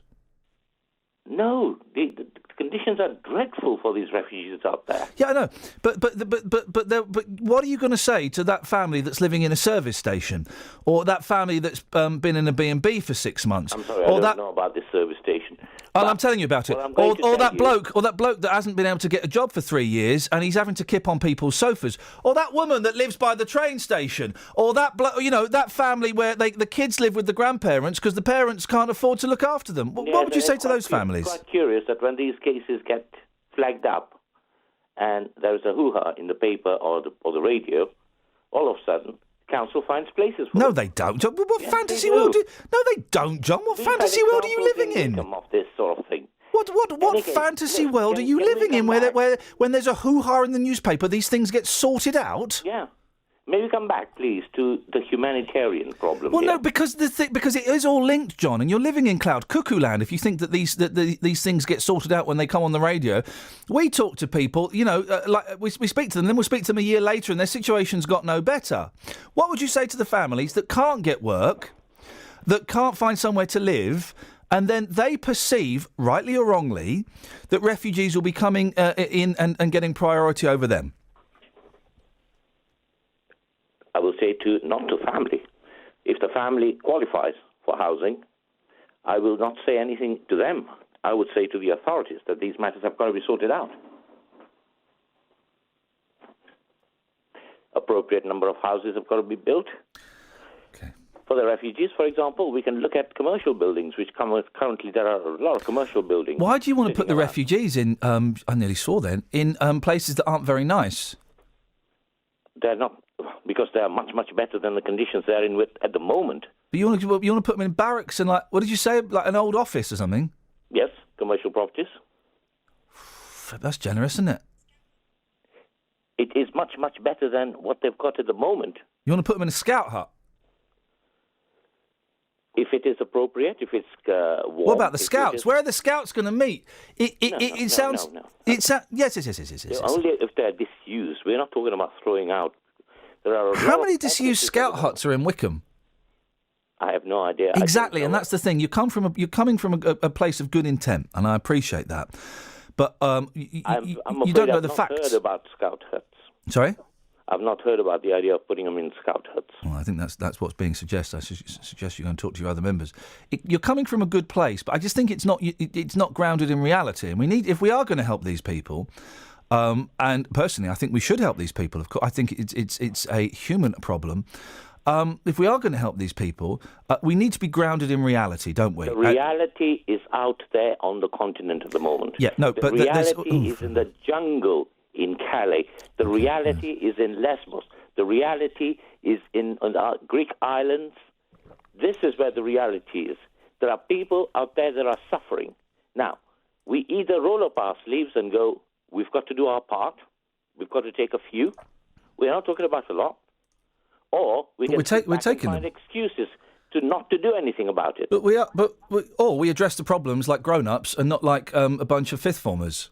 Or we can sit back and start playing at being little Englanders and just find excuses not to do anything. Or, and I'm enjoying this tennis, by the way, or we can put down our cliches and our lazy lines and we can get into the real world and actually discuss how the problem's going to be sorted instead of just plucking ideas out of our backsides. Which is exactly what we're asking. Up to now, nobody's done anything about it. Sitting back going, well that's not true, alone, John. The problem will go away. That's Maybe not true. Germany will take everybody. That's not true. David Cameron has said he's going to take X amount of refugees, so that's not true. Yes, David Cameron may have said it. Yeah, so you can't just say no one said we're going to do anything. The Prime Minister has said we're going to do something. Who in Buckinghamshire has said how many they will take? How many are you taking, John? How do you mean, how many am I taking? Well, you just said who in Buckinghamshire is going to say how many they're taking. So how many are you taking? About local authorities registering interest to take refugees, as has been requested. Well, I think a couple of places have said, haven't they? I don't have the yeah, because we've done it on the show. In that case, I would like to know which authorities have done, and I'll applaud them. Okay. All we're saying to Wickham District Council is, please consider very seriously. Okay. John, it's good talking to you. And you, sir. Thanks very much indeed. We'll speak again, I'm sure. John Bagina, Chair of Wickham 38 Degrees, 03459 455 555. I think we should take refugees. We should take refugees. But, it's all well and good saying we should take refugees. But where are you going to shove them? And you can't just shove them in substandard housing because it's better than where they are. Or maybe you can. I don't know. Maybe you can, guys. I just don't know anymore. Travel news for beds, cards and bugs. BBC Three Counties Radio. On the M1, there are queues southbound from junction 14 for Milton Keynes to 13 for Bedford because of an accident earlier at junction 12 for Flitwick. On the M25 anti-clockwise, it's very slow from junction 12 for the M1 to 16 for the M40. And in Watford, on the M25 spur anti-clockwise, there are queues from the Hunton Bridge roundabout towards the M25 junction 19 for Watford. On St Albans Road in Watford, in both directions, has been partially blocked because of a building fire between Bushy Mill Lane and Gammons Lane. And the A40 Western Avenue into London is very slow from the M40 at the Denham roundabout towards the Hanger Lane Gyratory at the North Circular Road. On the trains, Great Northern have 10-minute delays between Oakley Park and Alexandra Palace, and all trains calling through there because of a signalling problem. Samantha Bruff, BBC Three Counties Radio. Sammy, thank you. Right, facebook.com/BBC3CR. Catherine has cracked it. We've discovered the password. She's put up the video of the Remembrance service in Cranfield on Sunday. Have a look at it and let me know if you're outraged. No, look at it. Think about it, and then go and tell me your second thought. Are you outraged? Is it unfortunate? Is it a bloke just trying to do his job? Across beds, hearts and bugs. This is BBC Three Counties Radio.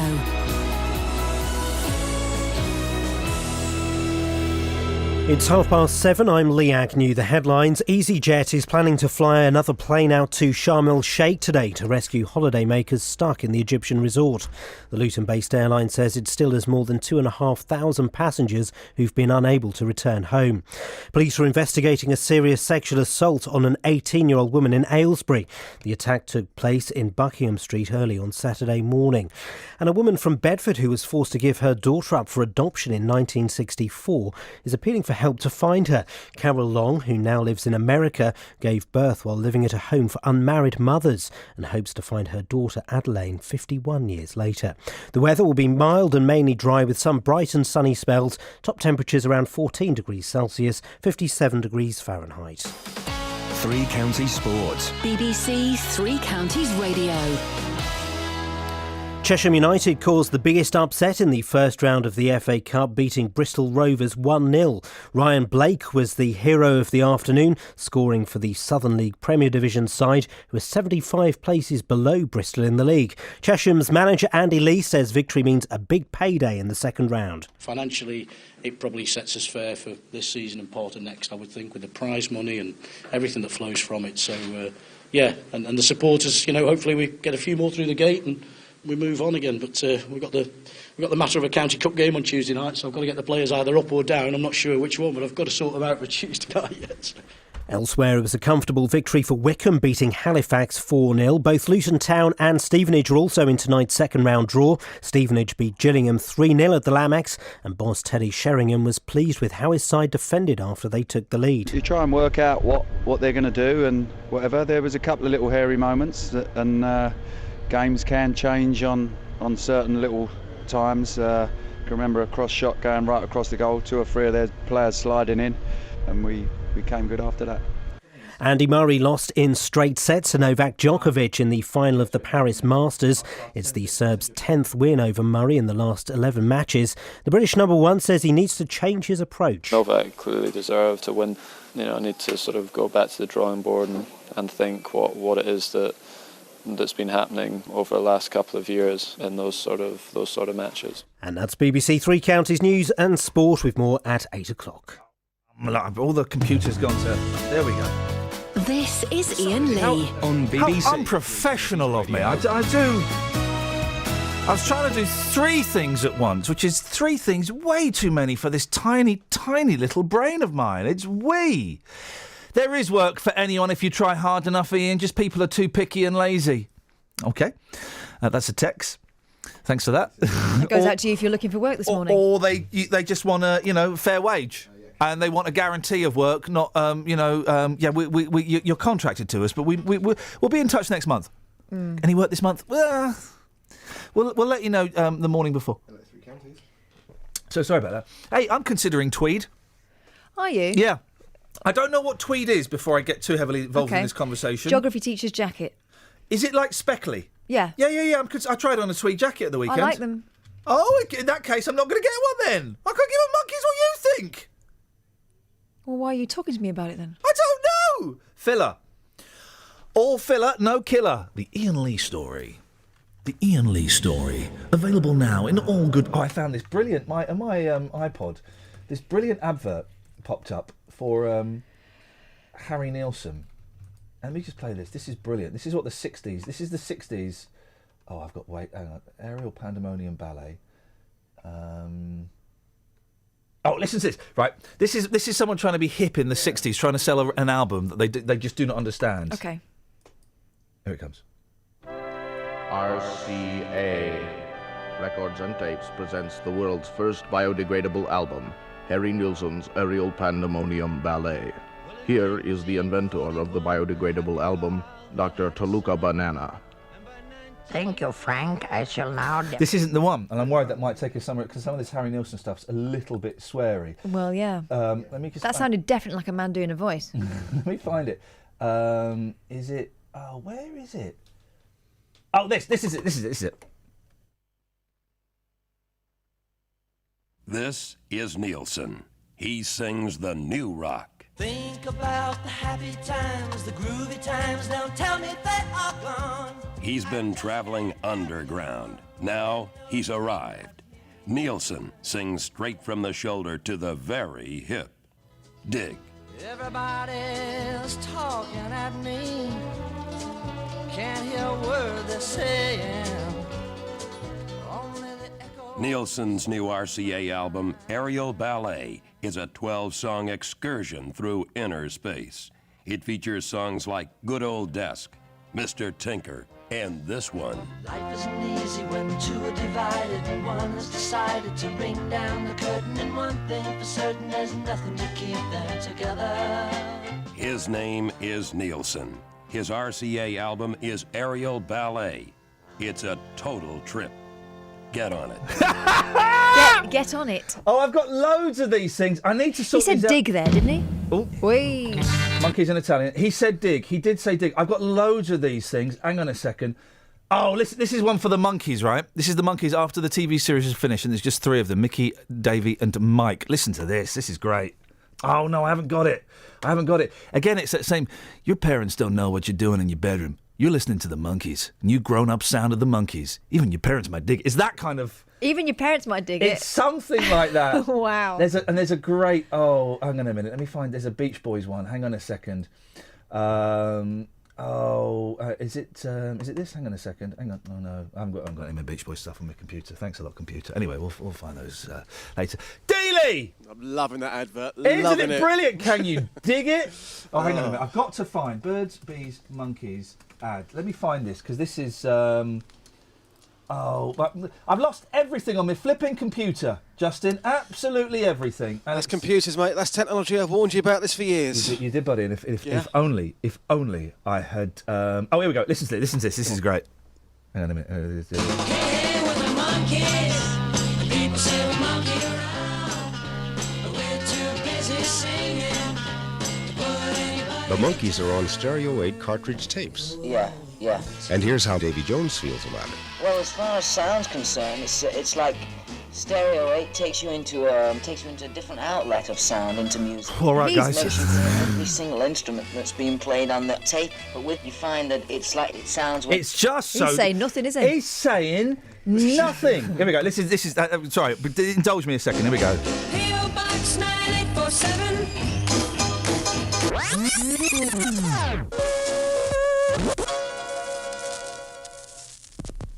The circus is coming to town. It's said on the bar. What number is this, Chip? 7A. This might not be the one. Hang on a minute. I'm gonna. If only I had my... It's not the one. I'll have to find... I've only had my computer working at its full capabilities. Right, I've got an idea. Yeah, go on, boss. Okay. You know, at BBC Three Counties Radio, we have trailers for all of the programmes. Yeah. So why don't we get an American voiceover guy and buddy. we come up with a really creative trailer which will be played on all other programmes across the network? What do you reckon? Yeah, because the network's going to go for it. And do you know what? It would sound exactly like this. Folsom's Records has asked me to explain something, which is no big surprise, because people are always asking their kids to explain everything. Hey, hey, mercy, woman plays a song and no one listens. I need help, I'm falling again. Listen to the band. They want to bring us out all the time, to get us to talk, to tell them what we think, so they can tell us why we're wrong. But for us, our music says it all. Like the Monkees in their new album, The Monkees Present. There's a smile on the wind as it touches my face and starts to erase all the gloom. Their music is like we are. It's hard to say why you like it, except the music talks to you, instead of expecting you to talk to it. Get The Monkees Present on Coal Gems, records and Stereo 8 cartridge tape. It's music that talks to you. That album sold precisely 76 copies. 76 copies. Oh man, I could. Do you know what? I could do the whole show just playing these. Let me. Oh, there's a brilliant one for the Beach Boys. I'll find it in a minute. Justin, cues. It's all about cues today. There's a brilliant book out about cues. I want the author of that book on this show because it sounds awesome to me. Awesome. Well, it's something we do every single day, isn't it? Justin, your best cue, please, mate. My best cue was queuing up for tickets for the 1988 Littlewoods Cup final. Luton Town against Arsenal. Queued up for those tickets. Got there about 5 o'clock in the morning. Got the tickets. Luton Town won the cup with a last-minute winner. Beautiful. Amazing times. Beautiful. Good memories, you see. Now, I'm a stickler for cues. I hate it when you go abroad. They don't follow. When we went to Disneyland, Disneyland was ruined by on site. You've got a queue because you've got to stand at Euro Disney. You've got to stand in those kind of rows. Once you get out and you're waiting for the bus to take you back to the hotel, it's Lanarche, and not the good Lanarche. It's a pain in the bum. Awful. Hate it. Queue up, guys. Queue up. Daly, you've taken us to the streets. Yeah, a bizarre question for the streets. Your best and also worst cue. The streets have spoken. Here's what happened.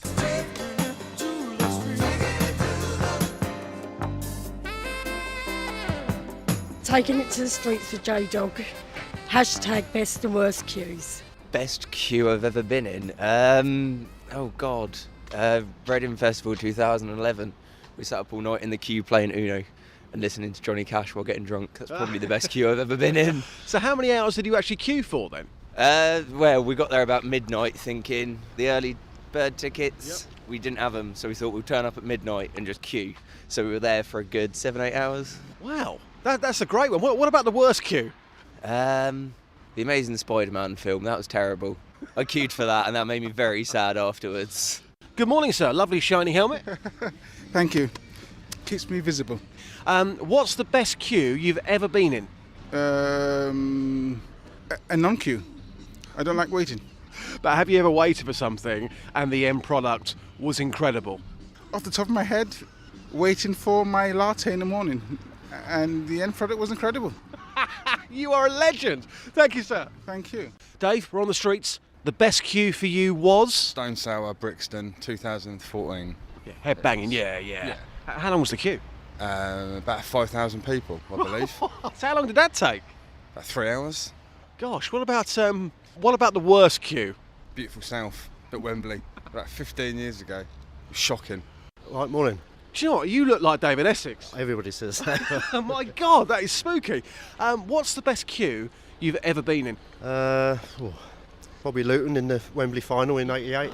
Oh my God, do you know what I said to Iain earlier on? I said that was my best ever queue. I queued for tickets for the final in '88 and of course we went on to win the cup. Went on to win it, yeah. And lost the following year, unfortunately. But who who cares? '88 they won that one. Yeah, that's right, yeah. Best queue ever. Brilliant. Okay, right, what about guys. the worst queue? Probably the toll on the 25 to go over the Dartford crossing. Yeah. You've been stuck there many times. Oh yeah, ages, yeah. That's the frustrating one, but the Wembley one was worth it in the end. Yeah, absolutely. God, you look so much like David Essex. Right, I'll leave you to it. Take care. Okay, cheers. Bye. Wow. Rock on.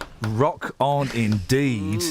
The Gypsy King, fantastic. Love a bit of Essex. Well, somebody actually said to me at the weekend, I look a bit like David Essex, and I said, you know what? I'm going to take that as a compliment. Yep. You Yeah, you look more like David Soul. No, His middle name is Richard.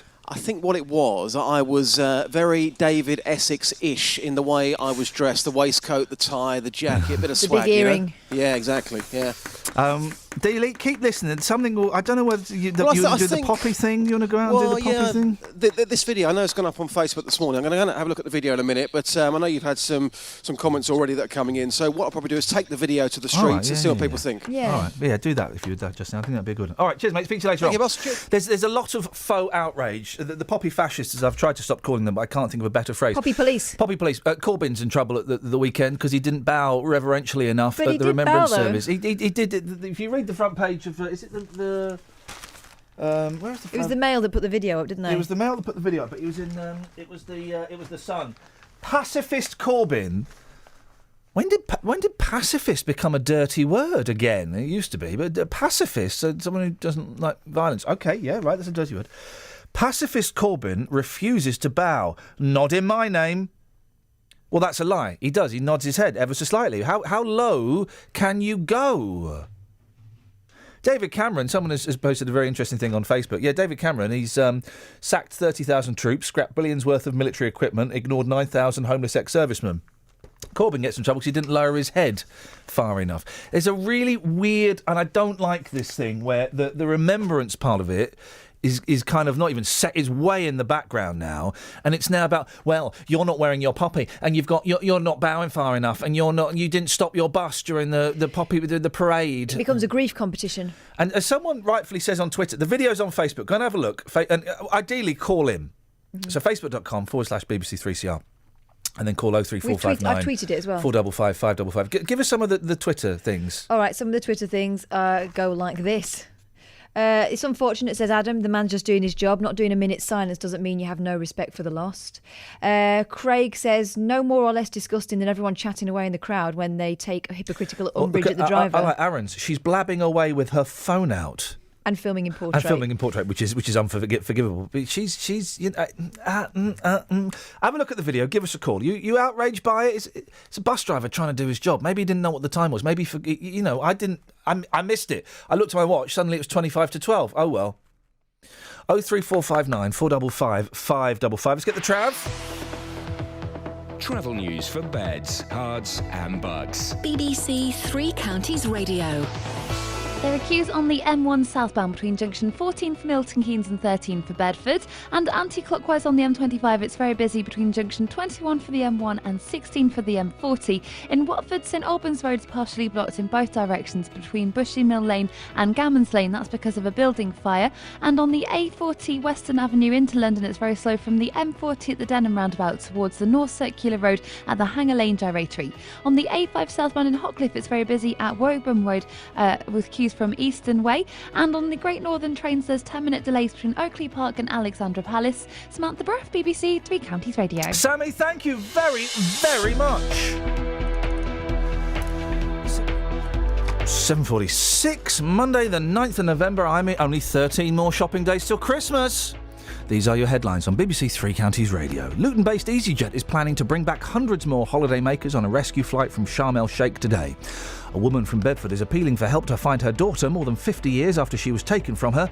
And Cheshire United, a little bit windy, Pops. I do apologise, guys. It's one of those days. Luckily, it was only on the football story, not one of the more important ones. Cheshire United are in tonight's FA Cup draw after a shock win against Bristol Rovers. There's a joke somewhere about holding Bristol. No. No? No. Bristol Cities? No. Bristol Cities not as good as they were? Bristol Cities? Away to Oldham. Ah! Here we go. Bristol Cities, Oldham. Oldham. No, I can't. I'm trying to do something. No. I can't do it. Can't get it. Beds, Hearts and Bucks weather. BBC Three Counties Radio. Good morning. If you haven't got the cloud already, it is on its way. Some of our weather watchers have been posting pictures up this morning. We've had a few really beautiful sunrises, actually. Our weather watcher Liz's balcony in St Albans, a very, very pink sky. A bit of cloud, but also some brightness between it as well. So a little bit of blue sky showing. Elsewhere, however, up in Bedfordshire, it's looking more like the cloud has already arrived. Susie Q in Bedford this morning has posted a picture of that cloud arriving as well. And also Bayford Bedford. We've got our weather watcher Trees, that's the name. It's got the cloud there already. So the cloud is moving in from the west the whole time, and it's going to become quite breezy as well, but it's still staying mild, 14 Celsius being the maximum temperature. Overnight tonight, staying rather breezy. Also this cloud staying with us as well, but staying mild. Temperatures barely dropping down at all to 11 Celsius, and that's away from towns and cities, probably going to stay around 13, 14, so very, very similar to the temperature today. Now for tomorrow, it's a similar day, staying windy, some brighter spells towards the east, but temperatures mild at 16 Celsius, and that's your forecast. Scott says on Facebook, I can't say I agree. However, this is about the bus driver. However, every individual has the right and the choice if they're to acknowledge the 2-minute silence or not. This driver chose not to and continue his job. Why are you ripping apart for it? We're not ripping him apart. I don't personally think he's done anything wrong. 03459 455 555 generic trail C. BBC Three Counties Radio. We all know that the weather can be sunny and bright in one place, and just down the road it's blowing a gale. Which is where BBC Weather Watchers comes in, your chance to join the nation's favourite conversation and share the weather where you are. A new website that lets you tell the nation and your neighbours exactly what's going on. Get digitally creative and build a unique record day by day. You'll hear the latest from Weather Watchers on BBC Three Counties Radio. And you may even see your picture at 6:30 on Look East on BBC One. To become a BBC Weather Watcher, simply sign in online at bbc.co.uk/weatherwatchers. BBC, make it digital. BBC Three Counties Radio. From Scott. Bristol City supporters let them down. Better Oldham. OK. Interesting, and I should point this out for you pendants out there. Oldham are not even involved in this conversation. No, it should be Chesham. But we're playing, we're riffing. We're like jazz musicians, but without the heroin primarily. Very sad. 03459 455 555 is the telephone number. If you want to give us a call, then you know what, guys? We'd literally love to chat. Now, a consultation over the proposed merger of Bletchley and Great Holme fire stations in Milton Keynes ends today. Under the proposal, all existing fire engines and other resources at the stations will be moved to a new... I hate this word. Did you put this in deliberately? That's what they're calling it. Flippin' hate this word. It's lazy Orwellian newspeak. Under the proposal, all existing fire engines and other resources at the station will be moved to a new hub at West Ashland. I hate that word. What can we call it instead then? Like a centre? Cop out. Paul Holland is area commander for Bucks Fire and Rescue. Morning, Paul. Good morning. Why are you looking to make these changes? We've been very fortunate to get a grant from government for £2.8 million. And that's part of combining our resources both at Bletchley and Great Holme and also with Thames Valley Police to effectively plan for the future. So it's looking at having one facility that both services can share. And for us, it's about working more effectively and efficiently as we move forward. So it's about money? 25 years. It's about money? It's actually not about money. It's actually about just improving service. You mentioned, sorry, just when you mentioned efficiently, I assume that meant money. So is this how much money? So this won't be saving money then? Well, I think in terms of managing one facility rather than two facilities, there's an obvious saving to be had from that. How much? So that's not the driver behind it. The driver behind it is very much. Yeah, of course, that's what you'd say. But how much? Just out of interest, how much is it saving? To be honest, the figures off the top of my head, I don't actually know at this moment in time. All that work's got to be done, looking at it moving forwards. But in terms of what we're looking to achieve from it, it's very much around looking at how we operate now and how we can operate more efficiently and effectively going forwards. And I think efficiently and effectively, it can mean money, but in this instance, we're looking at how we operate. So it's looking at how we respond to incidents and how we train more effectively with our police colleagues as well. What's it going to save? £1 million a year? £2 million, roughly? I don't know. Is the answer to that? Oh, I'm surprised you haven't got a clue. So so it could cost more. It certainly won't cost more in terms of the mere fact that we're looking at one facility rather than two. there is a saving to be made. How much is it, Paul? Come on, Paul. And we'll talk about how you think it's safer and stuff like that in a second. But come on, you've got a rough idea how much money it's saving. You must do. You're the area commander for Bucks Fire and Rescue.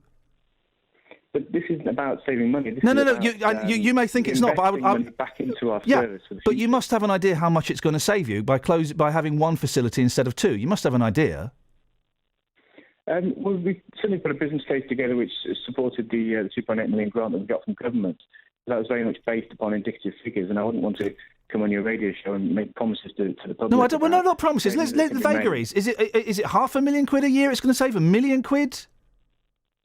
You just said you put together a business proposal, so you must know. Well, we've indicated it's about £500,000 saving over a period of about 5 years. Okay, so that wasn't so hard, was it? No, but I have to say it's an indicative figure, so it's not. It's certainly not about making savings. It's I don't know what indicative figure means. I know, but it's interesting. We've gone from I don't know to it's about £500,000 over 5 years. It's just some people will see that as relevant. Now, you also claim that it will be safer for people. How will that be? How will be having less fire stations be safer for people? In terms of it being safe, it's not about fire engines. It's about it's not about fire stations. It's about fire engines and firefighters. And we believe the investments we've made in our mobilising system, which actually means that we can now, using automatic vehicle locating technology, mobilise the nearest assets to get. I'll be honest. Maybe I'm being dumb, Paul. You seem to be speaking a lot of newspeak. I don't understand what you're saying. Are you basically saying that even though a fire station might be further away from people, because you've got computers and stuff, you'll be able to get there quicker? No, what I'm saying is that we spend a lot more time out in the community now. I mean, 1 in 5 of the incidents, for example, in Milton Keynes area, are attended by fire engines that are out and about doing prevention activity. Absolutely. As well as other risk reduction activity within the community. So the onus is on us to be more responsible, and that takes the pressure off you guys. No, not at all. This is about the way we use our resources and just using them more effectively, so we can attend incidents more quickly. Because there's no. So you can get quicker, even though the service. You can get somewhere quicker, even though the fire station might be further away. Well, even now, we're already out in the community doing prevention activities. So when we're out there, we still attend incidents. So what we're saying is we will be out there attending incidents, and you will get the nearest resource, whether that comes from. So you'll be able to get there at the least just as quick, if not quicker. Even though I'm just trying to, honestly, this whole, it sounds like I'm speaking to a press release with the greatest respect. I'm just trying to put it in ways that I'll understand, because I'm an idiot, and that my listeners might understand, even though they're cleverer than me. So you're saying that even though a fire station might be further away, that you will get there in exactly the same time, if not quicker. In terms of our attendance times, we look at one. Yes or no? Engine in 10 minutes. So in terms of the response that we're providing the public, that won't change. So you'll be able to get there in exactly the same time. Even though the fire station might be further away, you're promising you'll get there in exactly the same time it would take now? In terms of the with anything with the location of fire stations, it's not about the fire station. It's about the location of the fire engines themselves. Right. Yes, there will always be winners and losers when you move a fire station. Hang on a minute. Who's going to be the losers then? If this goes down to one fire station, I thought there wasn't going to be any impact, and now we've got losers. Well, in terms of the impact is that we will still attend incidents within 10 minutes of the call. But when you move a fire station, then and the fire engine is at the fire station, there is always the case whereby you'll take a little bit longer to get to the. The area. Okay, we got there. So some people will see that they will see it will take longer for the fire engine to get there because the fire station's not as close as it once was. Okay, anybody losing their jobs? No. Everybody's keeping their jobs, even though it's just going to be in one fire station now. There are no plans to make any redundancies on the back of this. Beautiful. This is about merging our resources. Okay, beautiful. So everyone's going to keep their jobs. You can guarantee that? Yes. Okay, beautiful. But as we've established, there will be some losers. All right, Paul, thank you very much indeed. Got there in the end. Paul Holland, Area Commander for Bucks Fire and Rescue. I'd love to speak to you if you're one of the fire men or women that's actually involved with that. Because I'd love to get your opinion on that. You can email me, ian.lee@bbc.co.uk. You can come on with a fake name. I wonder if you're as keen for this to take place as Paul is. It's not about money, but we will save a bit of money, and but people will still get the fire engines in the same amount of time. Although, of course, there will be some losers. 03459 455 555. Travel news for beds, cards and bugs. BBC Three Counties Radio. It's stop-start on the M11 southbound between junction 8 for Bishop Stortford and 7 for Harlow. On the M1 it's busy southbound past junction 14 for Milton Keynes, and the M25 slow anti-clockwise between junction 21 for the M1 and 16 for the M40. In Watford on St Albans Road there's building fire between the Bushy Mill Lane and Gammons Lane, which is partially blocking the road in both directions. And on 4th Street in Hertford it's been closed eastbound because of a police incident between Parliament Square and Market Street, but it's also affecting Market Street between Railway Street and 4th Street in the town centre. There's no reported problems on the trains at the moment. Samantha Bruff, BBC Three Counties Radio. Sammy, thank you very much indeed. I would suggest if you're talking about changes in fire services, using the phrase, well, there will be some winners and some losers, perhaps not the... let's just hope it's not my house that's on fire and I'm one of the losers. Eh, guys? Local and vocal across beds, hearts and bucks. This is BBC Three Counties Radio.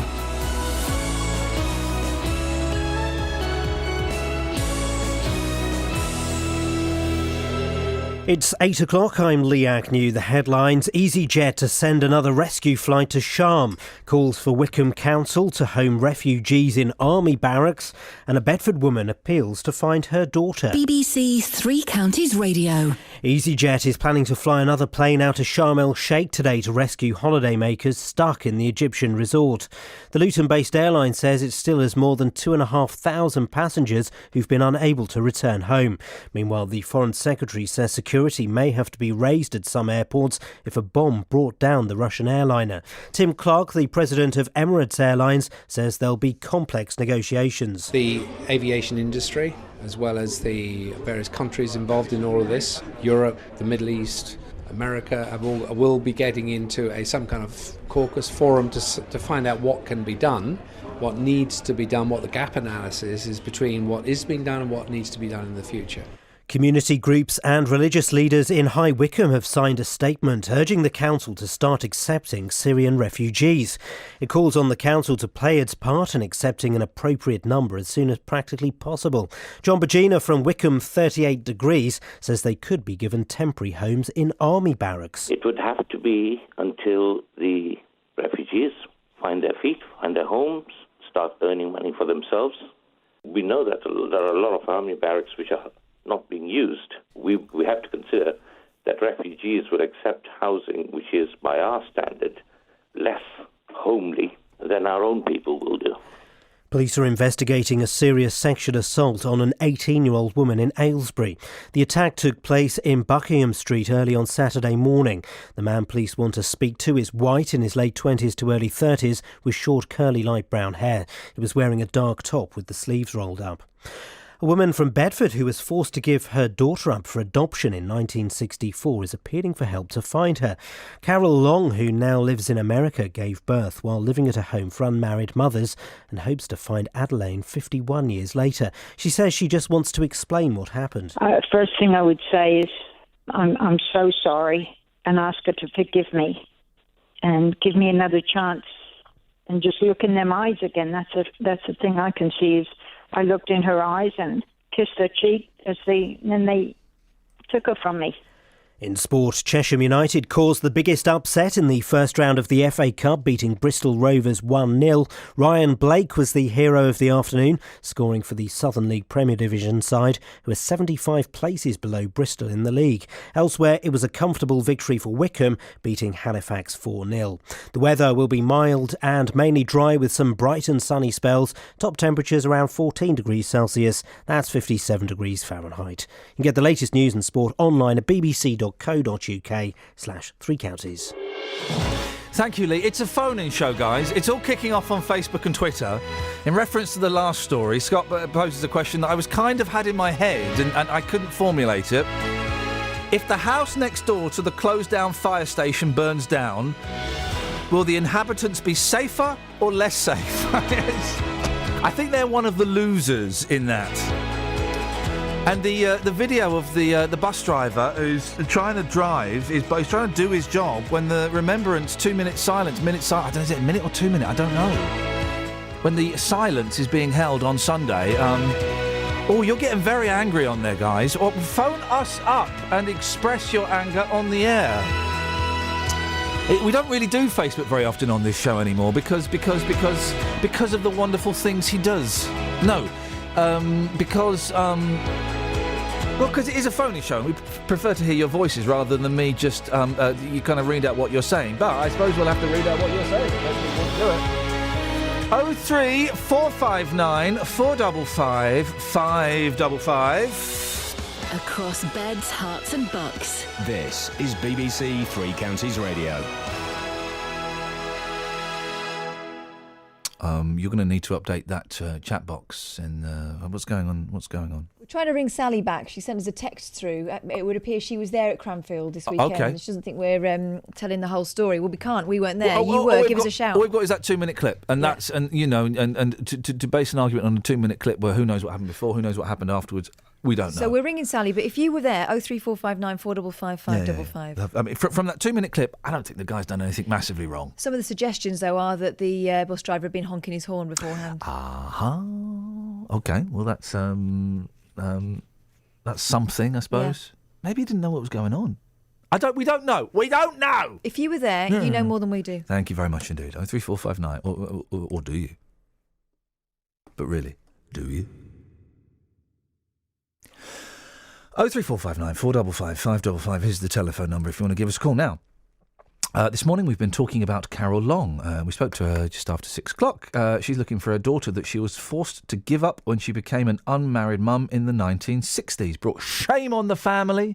Went to, what was the phrase? A home for unmarried mums. Yeah. Oh, dearie me. Weren't the old days incredible? Well, my next guest can tell us about the other side of this story as well. It's Alison, and she joins me now. Morning, Alison. Good morning. You were adopted in the 60s, weren't you? Very similar, actually. I really am the other side of the fence to your lady there. I was given up for adoption in 1961 and was adopted through a children's home. My mother was similarly forced to give me up. And, yeah, here I am. When did you find out that you were adopted? My adopted parents had always been very, very good and very open about it. So, well, that was quite forward-thinking for the 60s, because a lot of kids adopted then, discovered bits of paper or something going through the drawers, didn't they? Yes, they did, which must have been awful for them. Fortunately for me, my adopted mother had friends who had already adopted and who had not told their daughter.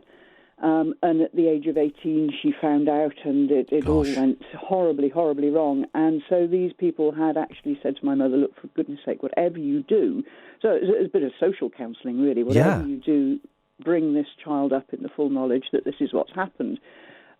My adopted father, was very much of the old school. We don't talk about it. It's happened. We've brought the shutters down, and what's gone is gone. But nonetheless, they brought me up with the full knowledge, and so it was never a problem to me. It was just something that was. And if I ask anything that's improper or you don't want to say, then tell me to jog on, and I will. I won't be offended. I don't want to pry too much, but I'm fascinated. Okay, I'm absolutely fascinated by this. At what age did you think you were going to try and track down your birth mum? I think growing up as a child, anyone with a parent there's going to be times where you think, oh, that's it. Yeah, there's someone else out there, and you're not my real parent. And as soon as I'm allowed to, I'm off. I'm going to find out. Yeah. And then as you grow up a little bit more, you realise that actually this perhaps isn't the best tactic. And if you search your parents' faces, actually you are hurting them just a bit. Were you using it a little bit as a weapon, in the way that as teenagers we all say horrible things to our parents? I wish you were dead. I hate you. I never wanted to be. But all of that. Were you kind of using it like that a little bit sometimes? I think the temptation's there, isn't Yeah, it? it's a very powerful weapon, Another yeah. alleyway, another outlet. You're inclined to think that in the back of your mind. I don't think I was all that bad, though. But so I'd always wanted to search, and I had been told that my mother didn't want to give me up, and I had been told that there were older siblings. So it's going to eat away at you, and it really is. And then I thought, well, I won't search while I'm still at home because that's going to upset the folks.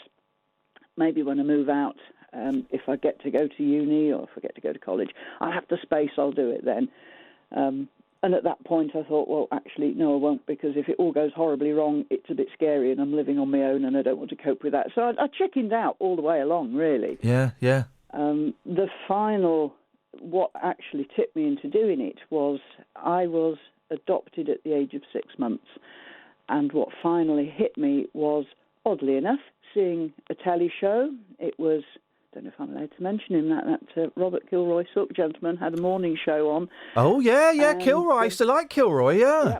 It was all about adoption, and there was a whole studio full of ladies who had given up their children for whatever reason and were desperate to find them, absolutely desperate to find them. And I looked down, and at that stage, my daughter was 6 months old, which was the same age that I'd been given up at. And I looked at her and I looked at these ladies in that studio and I thought, oh my goodness me, it hadn't hit me until then quite what it was to have to give up a child. And in that instant, I thought, I have to get in touch with this lady that gave birth to me, even if it's only to get a message through to say, I'm okay, I'm alive, I'm kicking, all's well, all is fine. And it was at that precise moment during that show, and I'm sure we could probably track it out and work out when it was broadcast. At that point, I thought, someone out there has to know. This has to stop. Did you speak to your adoptive parents, and say, I'm going to do this, or did you kind of keep it a little bit secret? Well, I kept it secret because I thought, again, I didn't want to hurt them. Yeah. They were good folk. And I thought, well, if it doesn't work, if it all goes horribly wrong, then that's two lots of people that are upset. So it wasn't until we were actually approaching full reunion that I did sort of kind of mention to them that perhaps I might have been looking, which, again, is really probably very weedy of me. I bet they were okay with it, though, weren't they? No. Oh, really? Oh, dear. No. That was lead balloon country. But then, again, they were of a generation almost where the honour of adoption was very important to them. And they had been told that once the adoption had been legalised through the courts, that there never would be any way of either side tracing anybody. Gosh. And they kind of felt that when the law changed and people were allowed to go back and search and look at records and things, I think they kind of felt that the rug had been pulled from under their feet. Yeah. And they were uncomfortable with it. They didn't need to be. They were my mum, they were my dad. They'd done that job, they'd earned those titles, and that's who they were. And, yeah. How long did it take you to find your... I'm trying to avoid the phrase real mum, and it nearly stumbled out then. Your birth mum. Yes, they use the word birth mother, which isn't not a very elegant term, is it? But I, again, was very lucky because they had told me what my original birth name was. They had told me what children's home I'd been adopted from and through which organisation I had been placed. So I had the bones of the matter already. I rang up the adoption agency involved, expecting, more cloak and dagger secrecy. And there was just a moment. And there were a few clicks and a few sort of leafing throughs of pieces of paper. And then someone ever so pleasant on the other end said, oh, yes, we have all your records here. Oh, okay. Wow. All right then. And at that point, again, such lovely, lovely people, this organisation. And they said, well, before you see the full file here, you have to go through counselling. It's a requirement, and there's a certain format that you have to follow. And immediately I was, I'm not sure I want to be counselled, actually. I really don't want to discuss my inner self with a complete stranger. I'm quite all right, thank you. And that put me off. And then, again, there was all this heartache of, should I really go stumbling into someone else's life? Am I allowed? Is it my sort of privilege to be able to disrupt whatever they may have achieved with their lives? Should I be doing this? So there was an awful lot of internal wrangling. From start to finish, from that first phone call, or rather from that first programme, teleprogram that I saw, the decision that was made to actually meeting my mum, my birth mother, face to face, was probably about 4 or 5 months, which is very, very quick. Yeah, isn't it? But given the amount of information that I had, if I hadn't have fiddled and wobbled and ruminated quite so much, we could have pushed it through. If I'd have gone full throttle to the floor, we'd probably been through in about a month. I could talk to you all morning. We're running out of time. I find you absolutely fascinating and charming. How did it go? Very, very well. This was 30 years ago. We're still in enormous touch. Wow. All my siblings that I knew of turned out to be just the most amazing people, and it's been a fantastic reunion. It's answered everything. It's scratched that itch. It's transformed me, and I'm really, really glad that I did it. Do you, just quickly on a personal note, because I got loads of like half brothers and sisters scattered around that I only met recently when my dad died, and I was wondering, do you consider them to be your brothers and your sisters? Yes. You do? Yes, we do. Yes. It turns out that I wasn't actually tagged onto the end of the family. I was in the middle of the family. And so there are a couple of fathers involved. But that is irrelevant to us because we are all very much the children of our mum.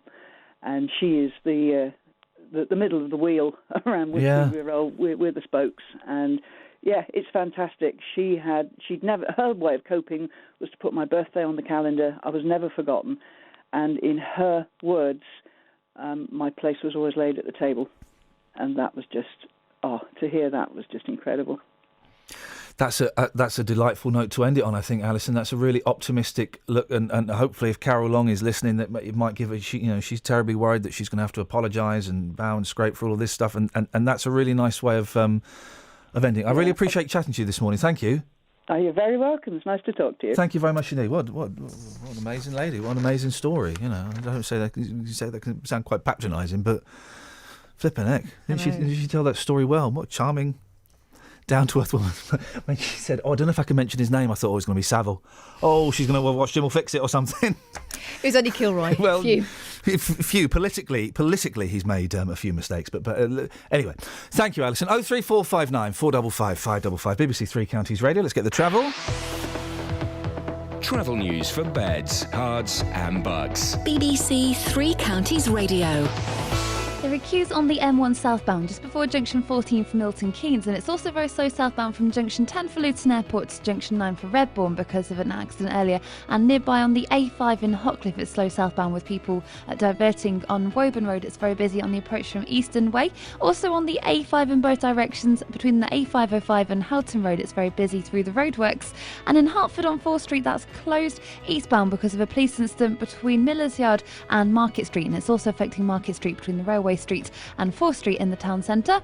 On the M25 it's busy anti-clockwise from junction 26 for Waltham Abbey and 25 for Enfield, and the M40 into London's very slow from junction 5 for Stokenchurch to 4 for High Wycombe. On the trains, Great Northern still have 10-minute delays into London between Oakley Park and Alexandra Palace. Samantha Bruff, BBC Three Counties Radio. Sammy, thank you very much. Ah, dear. 8:17, Monday, the 9th of November. I'm Iain Lee, and I'm a little bit dry and thirsty. Staff. EasyJet says it's still trying to bring back more than 2,000 passengers who are stranded in Sharm el-Sheikh. Campaigners in Wycombe say the council should consider giving temporary homes to Syrian refugees in army barracks. And a woman from Bedford is appealing for help to find her daughter more than 50 years after she was put into adoptive care. every weekday morning. Isn't it nice to have a good discussion about things in a polite way? My opinion is... You make a very valid point. As long as the person can do the job, I don't care. Hence, I'm saying she's completely out of touch. It doesn't always happen like that, though, does it? Well, if you let me speak, I'll let you know what they are then. Well, that don't prove that an accident's been caused, does it? The JVS Show. My big phone in every morning from 9 gets everybody talking. First of all, I congratulate you. Got a very good topic on this morning. I'd like to share some experiences. I'm not going to respond to that statement because I find that quite inflammatory. The JVS Show. Weekdays from 9 on BBC Three Counties Radio. Corbyn, there's a lot of furore over poppies and remembrance and stuff, and I think people use it as a good old stick to beat people with. The soldiers died for the freedom for us to choose whether we're going to, how much we're going to get involved or not. Sad as that and selfish as that may be, that's the case. And so Corbyn's on the front page. He didn't bow. He put his head down a bit. It was respectful. I watched it. I made a point of watching it. And Adrian has put up the picture of on Twitter. Truly ridiculous, the attack on Corbyn, considering the company he was with. Not just so. There's David Cameron. Oh look, he's walking past Tony Blair as well. Do you know? It's just there are other people there who it could be argued have done more. In the name of war, or less in the name of soldiers and those who fight the wars for us, than Corbyn not bowing, is not, prostrating himself. Distraction. It's all distraction. It's all distraction, for crying out loud. Okay, we put the video up on YouTube Facebook. Sorry, Facebook, and it's going crackers on there. Actually, people can't decide by the looks of it though whether they're disgusted or. Meh. It's a bus driver. There's a remembrance parade, and he's driving his bus, and people are having to move out the way. All right. And there's one loud woman who's filming it. It's disgusting. It's disgusting. Well, hang on a minute. You're not paying respects. Let that fella get on with it. And that's what's being pointed out actually quite a lot. Jane on Facebook says, I've been on buses loads of times over the years during the 2-minute silence, and I've never witnessed traffic stopping during this time. No. Maybe people on the bus were in a rush and wanted the driver to move. Who knows? But let's not be the judge and jury for the man. Same as if you haven't got your poppy on these days, it's a crime. Then someone else saying that it's disgusting, scum of the earth, him and the officer. So the police officer who's trying to stop him is also being... Come on.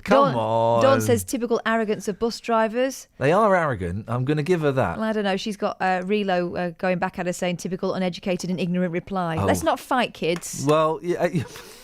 Gillian wants to know, was he British? Huh? And Susie's saying what this video doesn't show is before this he peeped his horn to get people to move. He did what? Peeped. Which doesn't sound like a honk. A peeped is more of a... No, you beep it. She's saying peeped. You parp it, you beep it. A peep it, that's an old one. Gosh, my mum would say bib. Yeah, bib, that's the word I'm thinking of, bib. You bibbed it. He bibbed his horn to get people to move, and the PCSO did try to talk to him, but he was shouting and swearing. Plenty of comments on the Facebook page of the bus company about this. People do have a choice. I would be very surprised if the bus driver was swearing. Mm. Get out my flipping way, you crumbs. What we haven't got is anyone who was actually there. And we tried to get back in touch with someone who sent us a text through, Sally. She's not answering her phone. We need to report the whole story. We agree, Sally. That's why we're trying to ring you. 459 455 555. Rosie's on the line. Good morning, Rosie. Good morning. Are you outraged by this man trying to do his job? Well, I've watched it. It doesn't look very. It looks a bit sort of. Oh God, what's the word I want? I'm feeling.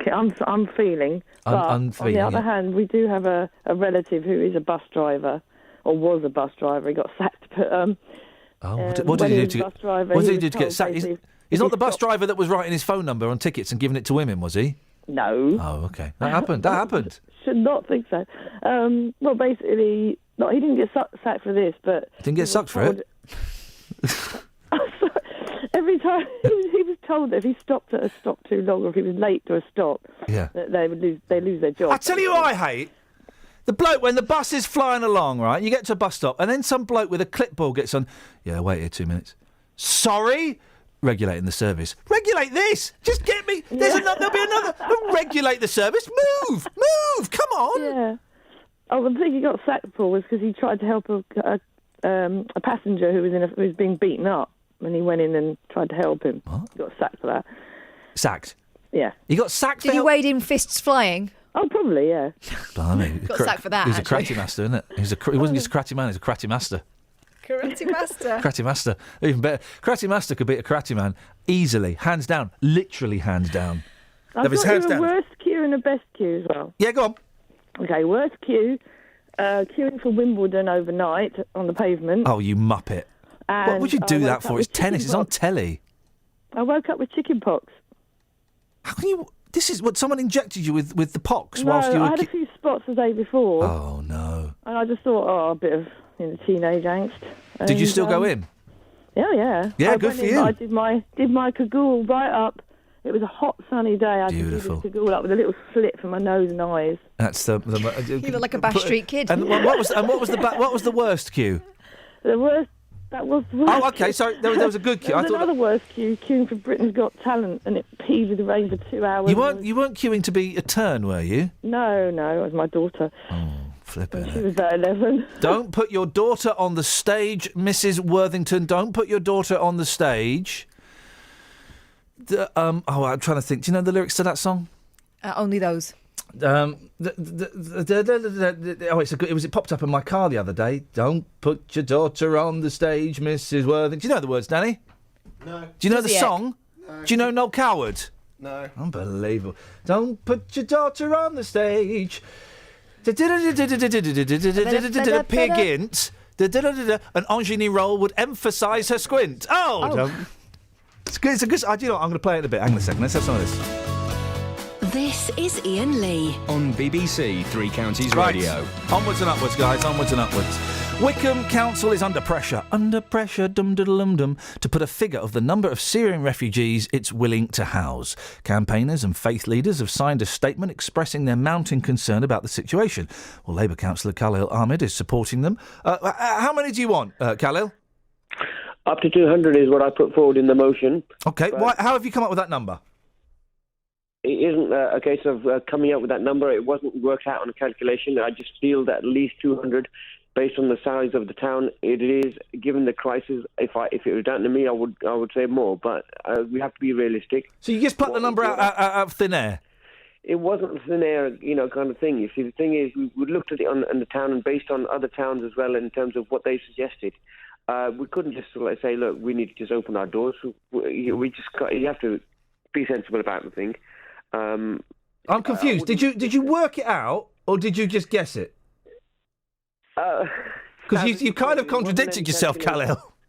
No. I don't understand, right, in terms of, suggesting 200, right? I personally, as I said to you... It just feels right. Feels right, yeah. We can't, mate. We can't sort out, mate. Councillor, we can't. We can't sort out housing for refugees on the number of. It feels right. No, 200 feels right. It's a guesstimate. No. It's a guesstimate. I sound as half guess, half estimate. Representing Wickham District Council here, right? So and that's the beauty. And that's the thing. You're not representing Wickham District Council, are you? No, I'm not. I'm a council that represents the community as well as obviously Wickham District Council. I was elected on there to represent the people.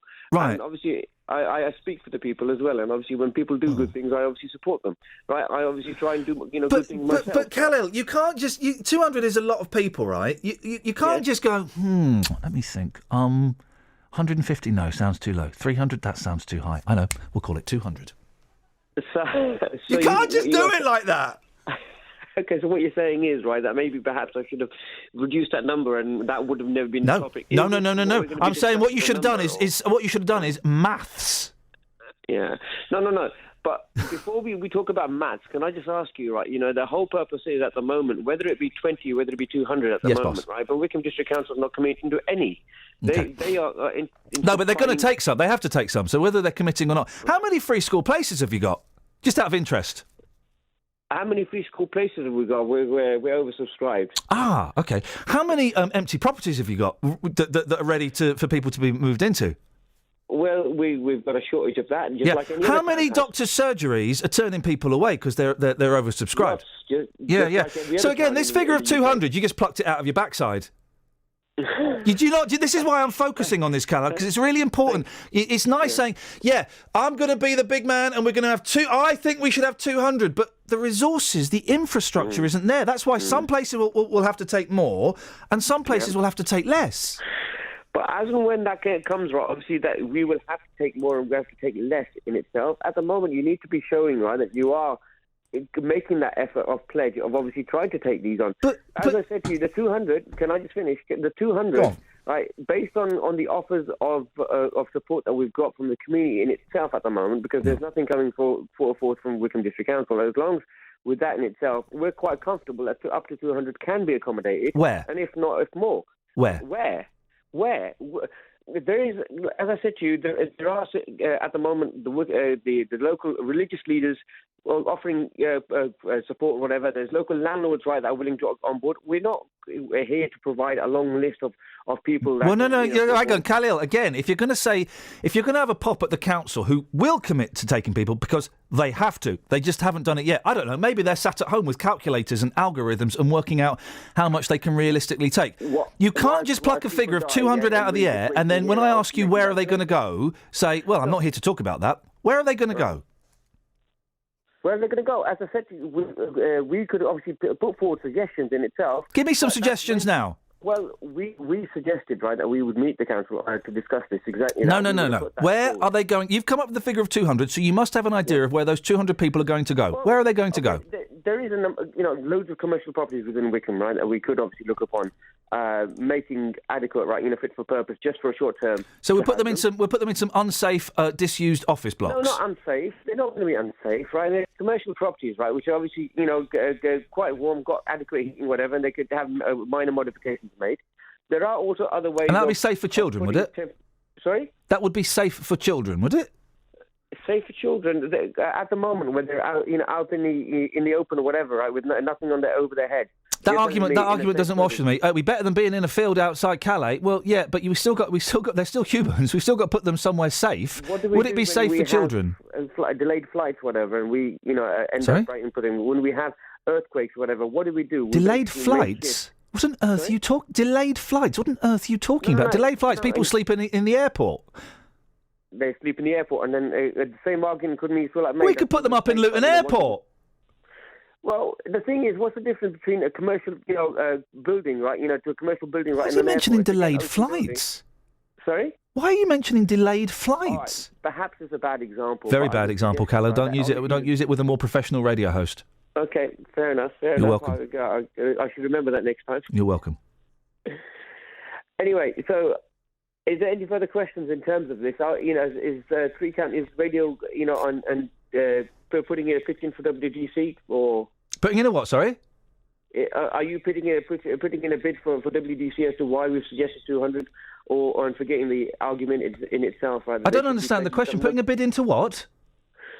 Are you calling me on behalf of WDC at the moment, or are you actually calling me? Who are WDC? Wickham District Council. Oh, okay. No. I'm just asking. No, I'm asking. I'm surprised, Khalil. No wonder you lot aren't in power. I'm surprised that you think it's acceptable to pluck a figure out of thin air and then not be able to suggest where these people are going to go, and then compare it to being late for an airport, an airline. Okay, fair enough. I mean, you're going to obviously quote me in terms of what came about in terms. I'm going to quote you in terms of Khalil. I'm going to stop you there. Yes, I'm going to quote you in terms of what came out of your mouth. That's how quotes work. Thank you. Travel news for beds, cards and bugs. BBC Three Counties Radio. It's still very slow on the M1 southbound before junction 14 for Milton Keynes after an accident earlier this morning at junction 12 for Flitwick. On the M25 it's busy anti-clockwise from junction 20 for Kings Langley to 16 for the M40, and the M25 spur in Watford is very busy on the anti-clockwise side from the Hunton Bridge roundabout towards the M25 junction 19 for Watford.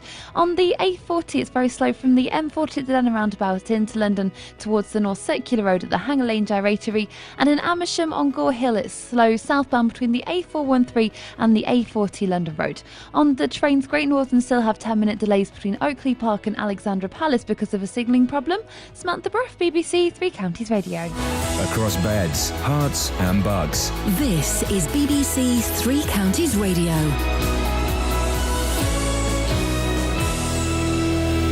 It's 8:30. I'm Lee Agnew. The headlines: more than 20 people have been evacuated after a fire in Watford this morning. The fire took hold in the Phoenix Lodge bed and breakfast in St Albans Road at about 5:30.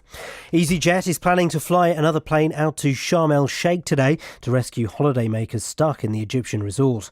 The Luton-based airline says it still has more than 2,500 passengers who've been unable to return home. A woman from Bedford who was forced to give her daughter up for adoption in 1964 is appealing for help to find her. Carol Long, who now lives in America, gave birth while living at a home for unmarried mothers. The weather will be mild and mainly dry with some bright and sunny spells. Top temperatures around 14 degrees Celsius, that's 57 degrees Fahrenheit. Three Counties Sports. BBC Three Counties Radio. Cheshire United caused the biggest upset in the first round of the FA Cup, beating Bristol Rovers 1-0. Ryan Blake was the hero, scoring for the Southern League Premier Division side, who are 75 places below Bristol in the league. Chesham's manager Andy Lee says the victory means a big payday in the second round. Financially, it probably sets us fair for this season and part of next, I would think, with the prize money and everything that flows from it. So, and the supporters, hopefully we get a few more through the gate and we move on again, but we've got the matter of a county cup game on Tuesday night, so I've got to get the players either up or down. I'm not sure which one, but I've got to sort them out for Tuesday night yet. So. Elsewhere, it was a comfortable victory for Wycombe, beating Halifax 4-0. Both Luton Town and Stevenage are also in tonight's second round draw. Stevenage beat Gillingham 3-0 at the Lamex, and boss Teddy Sheringham was pleased with how his side defended after they took the lead. You try and work out what they're going to do and whatever. There was a couple of little hairy moments and games can change on certain little times. I can remember a cross shot going right across the goal, 2 or 3 of their players sliding in, and we came good after that. In tennis, Andy Murray lost in straight sets to Novak Djokovic in the final of the Paris Masters. It's the Serbs' 10th win over Murray in their last 11 matches. The British number one says he needs to change his approach. Novak clearly deserved to win.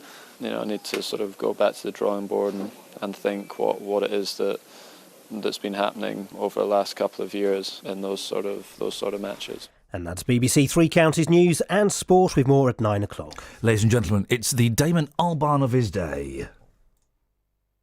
Let me press play, hang on. Here.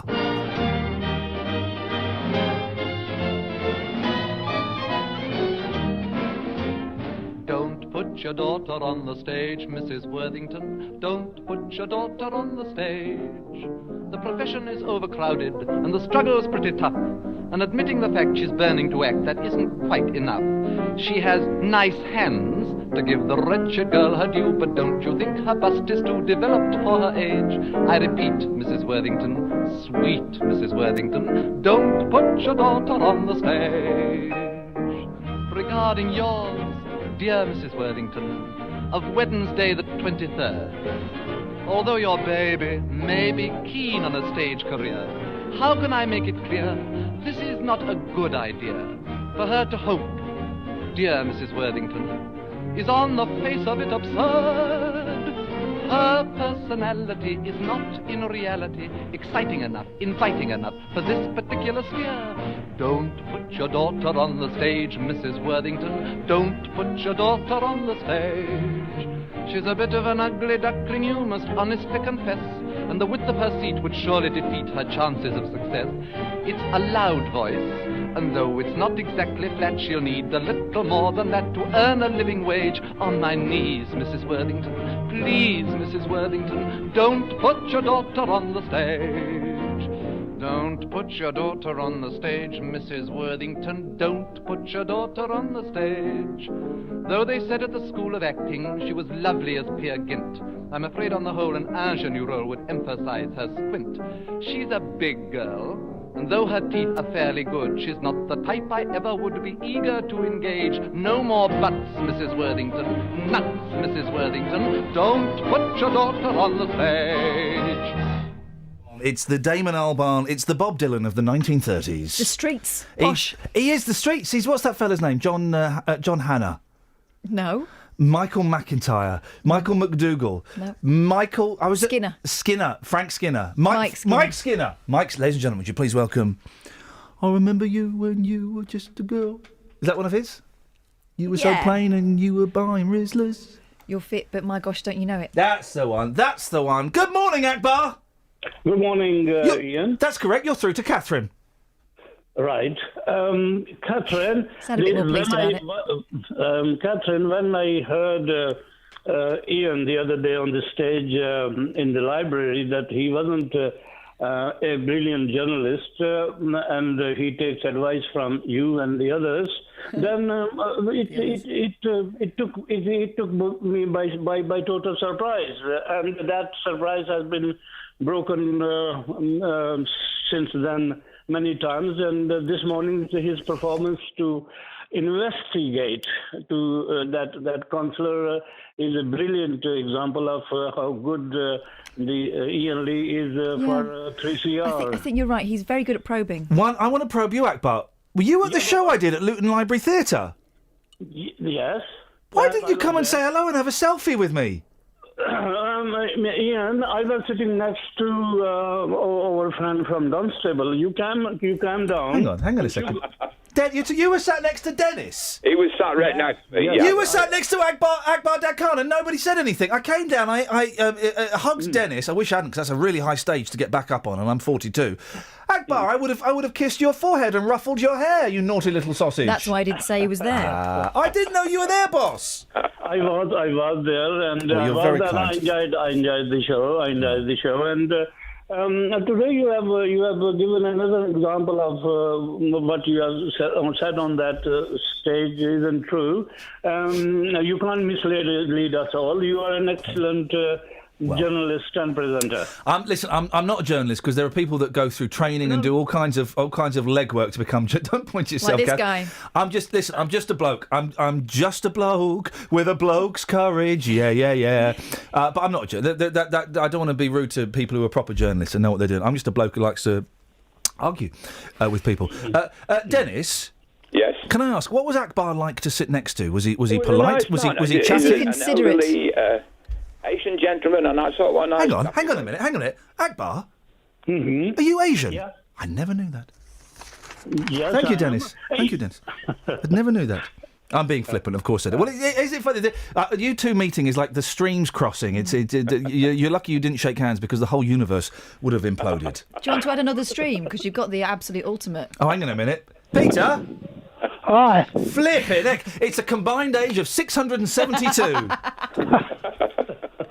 Hang on a second. It would be rude for me not to. Hang on a second. Right, Peter. What do you want to have a whinge about today? Oh, there we go. It goes into. And we've got. Oh, hang on. Oh, I've lost. Oh, we go. Whinging his way across beds, hards, and bugs. Peter in Woolmer Green. What do you want to have a whinge about today, Pete? Hi, I was just listening to you talking about the migrants in the different areas. The quantity. Yeah. Now, Germany now are doing exactly what was advocated in the 50s and 60s by the local people, that when immigrants come in, they should be taught how to live in the housing and showing what the borders were in, what happens within a home. Yes. And Germany's doing it now. What? But Britain has never done it. I don't know what. I still don't know what. Well, when someone comes into a country and they move into a home, they need to know how to occupy that home. Something quite simple to us. There is a zebra crossing it's either in Walthamstow, I think it might be Stoke Newington. Yeah. And it is the busiest zebra crossing in the country. Do you know why, Peter? Not really, no. I'll tell you. It's where the Turks go to learn how to use zebra crossings. They go there and they get taught, because they don't know zebra. They have zebra crossings abroad, but they don't work. Here they work. You're just insured if they plough you down. Yeah. So you have to. It's constantly busy. You can never drive past it because there are Turks crossing the road. They're back and forth, Did you actually see the little village where about 200 immigrants were housed overnight and moved on to Manchester? Did you see that? No, sir. Well, they didn't even know. Didn't know anything really. No. The neighbours, they were sitting in the neighbours' gardens, etc. I suppose the thing is, if you're in danger of death, learning, how to I'm work. talking about when they arrive, not when they're not there. Oh no, it is living with danger of death. Yes. That is not really true. No, you're right. The If you Syrians say- fleeing from if you Syria are not cross living in. 10 You're right, Peter. Let's just clarify, and I apologise for that. I want to step back from that. You're right. The Syrians fleeing from war-torn Syria, where over 250,000 people have died, are not in danger of death. Thank you for clarifying that. No, I didn't say that.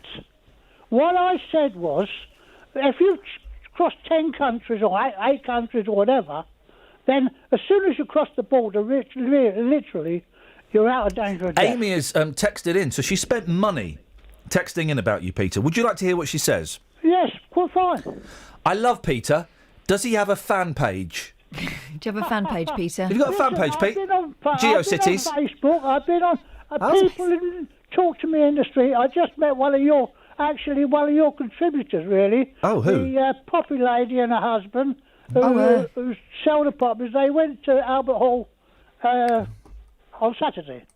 Guys, listen, but Peter, you're being very rude. No, I'm not. Yes, you are, because Dennis and Akbar were in front of you.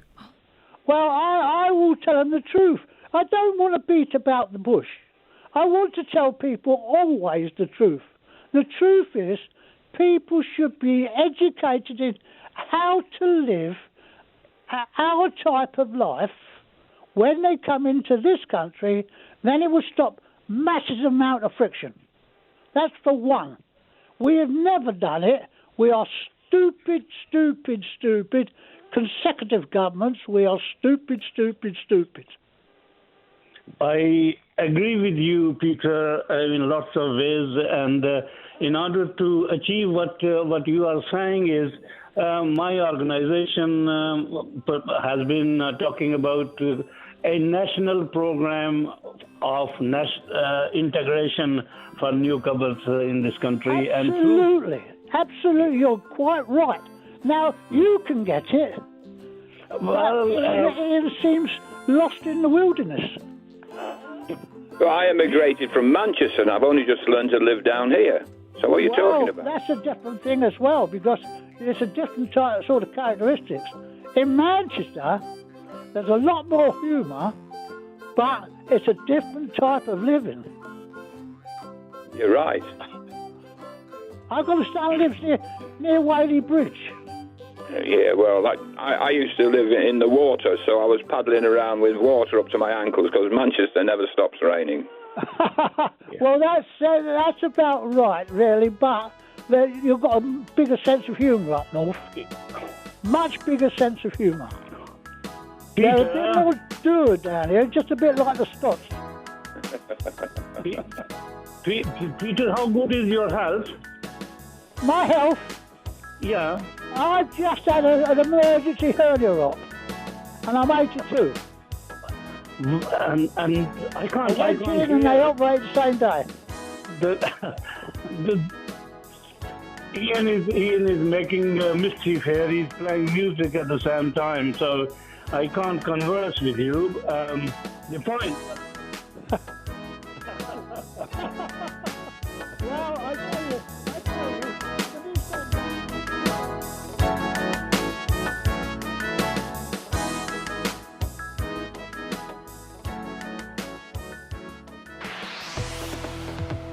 Travel news for beds, cards and bugs. BBC Three Counties Radio. It's still very slow on the M1 southbound at junction 14 for Milton Keynes, and it's also busy between junction 10 for Luton Airport and 9 for Redbourne. Nearby, the A5 is very slow southbound between Lynch Hill and the M1 junction 9 for Redbourne, and the M25 is busy anti-clockwise between junction 19 for Watford and 15 for the M4.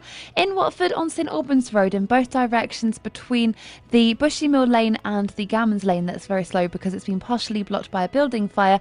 And in Hertford on 4th Street, that's closed eastbound for a police incident between Parliament Square and Market Street in the town centre. Is also affecting Market Street between Railway Street and 4th Street.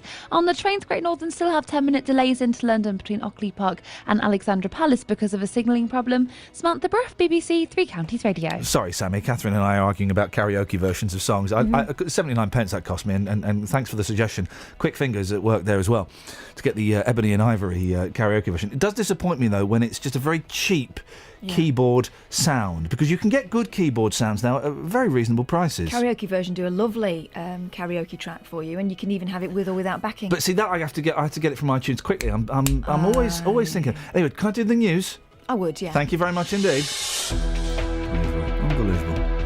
8:47, these are your headlines. More than 20 people have escaped from a fire at a bed and breakfast in Watford this morning. EasyJet says it's still trying to bring back more than 2,000 passengers who are stranded in Sharm el-Sheikh. And campaigners in Wickham say the council should consider giving temporary homes to Syrian refugees in army barracks. Here's the weather. Beds, Hearts and Bucks weather. BBC Three Counties Radio. Good morning. It is a rather grey day across all three counties. Now, we did have a little bit of brightness around probably half an hour ago. As the sun rose, we started to see a little bit of orange in the clouds. We've been looking at all the Weather Watch pictures this morning, and you can see that, but the cloud is quite quickly moving in, and it's turning into a rather grey day now, and there it's going to stay. It's increasing the southwesterly breeze as well, so it's going to become quite breezy, windy, gusty through the afternoon, but it is going to be mild. The maximum temperature getting up to around 15 Celsius. Overnight tonight we hang on to the mild air, and it's not going to drop down too far at all. 11 Celsius being the minimum in the countryside, the rural spots, but towns and cities probably staying around 12 or 13, so you're not really going to notice the difference in temperature tonight. Could get a bit of light patchy rain. By the same measure, we could get a little bit over the Chilterns today, but most places staying dry. But tonight over higher ground, again, perhaps a little bit of rain. For tomorrow, it's similar, rather cloudy, still mild and still breezy. Maximum temperature slightly warmer at 16 Celsius, and that's your forecast.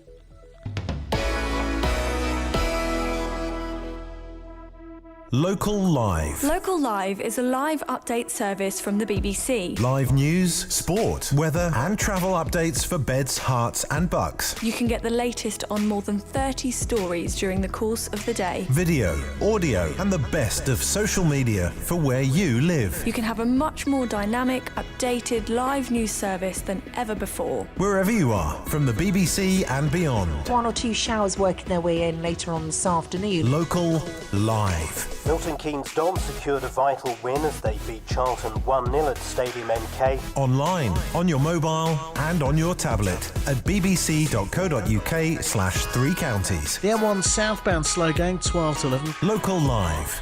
bbc.co.uk/3 counties. Local and vocal across beds, hearts and bucks. This is Iain Lee. BBC Three Counties Radio.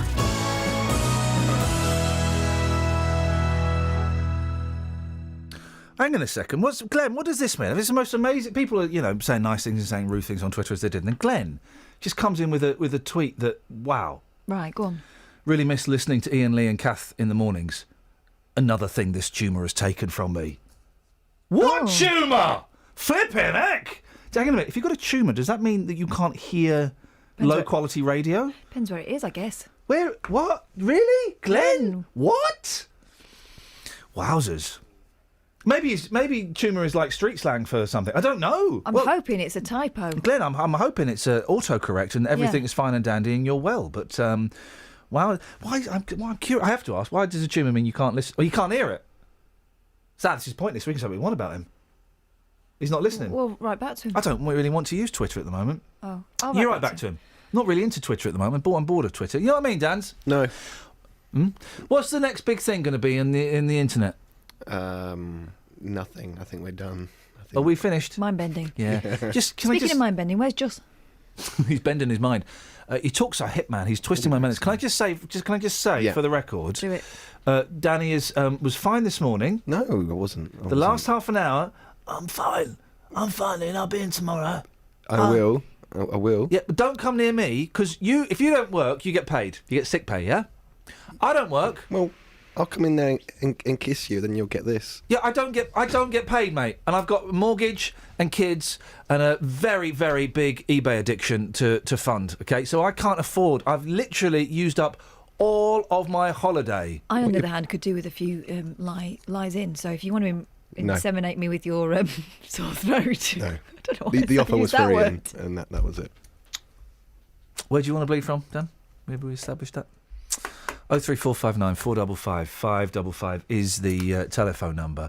Let me just get the Facebook page because we put it up there, and loads of people have commented. Calm down, guys. Calm down. Listen, you know that we're in serious trouble if I'm being the responsible adult. Yeah, if he's the nice one, we're in serious trouble. This video we put it on Facebook of where is it? Cranfield, and they're having the minutes. Is it minutes or 2 minutes? It's 2 minutes. Is it 2 minutes? Yeah. I think I stole someone's parking space during the 2 minute silence. Because they stopped in the car park. Why would you do that? Just chop in and sit tight. I mean... Anyway, so there's a bus driver, there's a 2 minute silence, and he's carrying on driving. That's the only clip we've got that may have happened. Some stuff may have happened before. There's some allegations he was beeping his horn and being unruly. I don't have a problem with it. He's doing his job. You can't stop people doing their job. If the road wasn't clearly closed, what's he supposed to do? Georgia says, and I'm trying to pick... There's kind of half and half. So I'm trying to pick, each. Georgia says, if everyone has silently let the bus pass, there would have been less racket than that woman shouting, "Disgusting!" through the minute's silence. That seems more disruptive. Robert says, all round disappointed, really. His bus driver could have waited. Police officer could have stood in front of bus, and the woman filming just saw the opportunity to name and shame and get some fame time on social media. The bus driver should be sacked of this. Dean says the bus driver should be sacked of this. The bus driver should be sacked of this. Dean says the bus driver should be sacked of this. Where Gillian says, was he British? Yeah, but then she gets owned. Oh, does she? Yeah. Let's have a look. Does it matter if he's British or not? Be careful not to make this into something racist when there's nothing to say. And there's one here. We can see the ones, because we're editors. Yeah. We can see the ones that are hidden. Because of swearing, mostly. Has he got... Should we have a look? Yeah. Yes, it's got swearing. It's got swearing in it, Justin. Justin! Morning, boss. It's a really interesting story, and I've noticed that this seems to get worse every year. Mm-hmm. The anger directed towards people who don't fulfil our traditional criteria of what should happen in terms of poppies and remembrance. And respect. Yeah, respect. Corbyn's getting a kick in because he didn't prostrate himself as much as David Cameron did. I've seen the clip. He did a very tasteful, respectful, very gentle, subtle head nod. It's the front page of a newspaper that he didn't bow down. I think that's incredible. I know. It's absolutely ridiculous. It really is. Every year it's getting worse. It does get worse. You've taken this video to the streets. Did you have it on your phone or something? I had it on my phone. So Isn't it clever? Yeah, that's what happens these days. Really, iPhones. Because when you said I'm going to take, I was thinking, how's he going to do? Is he going to take a computer out there? No. Brilliant. Well done. Thank you, Just. So I've taken it out on my phone. I've been showing people this morning, and I know people are saying that there's more to this video. Apparently, he was beeping his horn or something like that. But in the actual video itself, all you can see is a bus driver trying to get through during the 2 minute silence. So people have been watching this video, giving me their reaction. Here's what happened. Well, looking at the video, I think he should have stopped for the 2 minute silence, as you would expect him to. I don't know whether I can say this, but it depends what the word is from the company.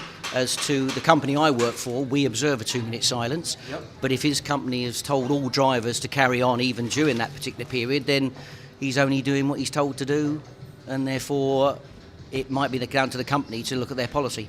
Looking at that video, madam, a lot of people are getting very upset about this. What's your gut feeling on that? Well, I'm quite disgusted, really. I think that he should have waited. No, I think it's bad. I think it's bad. Disgusting. Tell me why. Because that's what it's all about. It's all about people that have fought for us so that we can live properly. So respect it. That's what it's about, respect. You've got no sympathy for him at all? No, none whatsoever. If you saw a funeral, would you jump in front of it? Whether you're a bus or not. Same thing, isn't it? Same principle? Yeah. Okay. Well, he must be stupid because he must see everybody else standing. No, I would say, I won't say the word, shook me fist at him.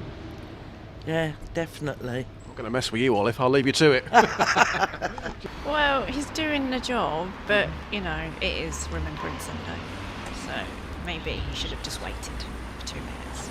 Maybe he should have just waited. I don't think he's a fella doing a job. If there was shouting and beeping of the horn, that's fine. It's inappropriate. We haven't seen that.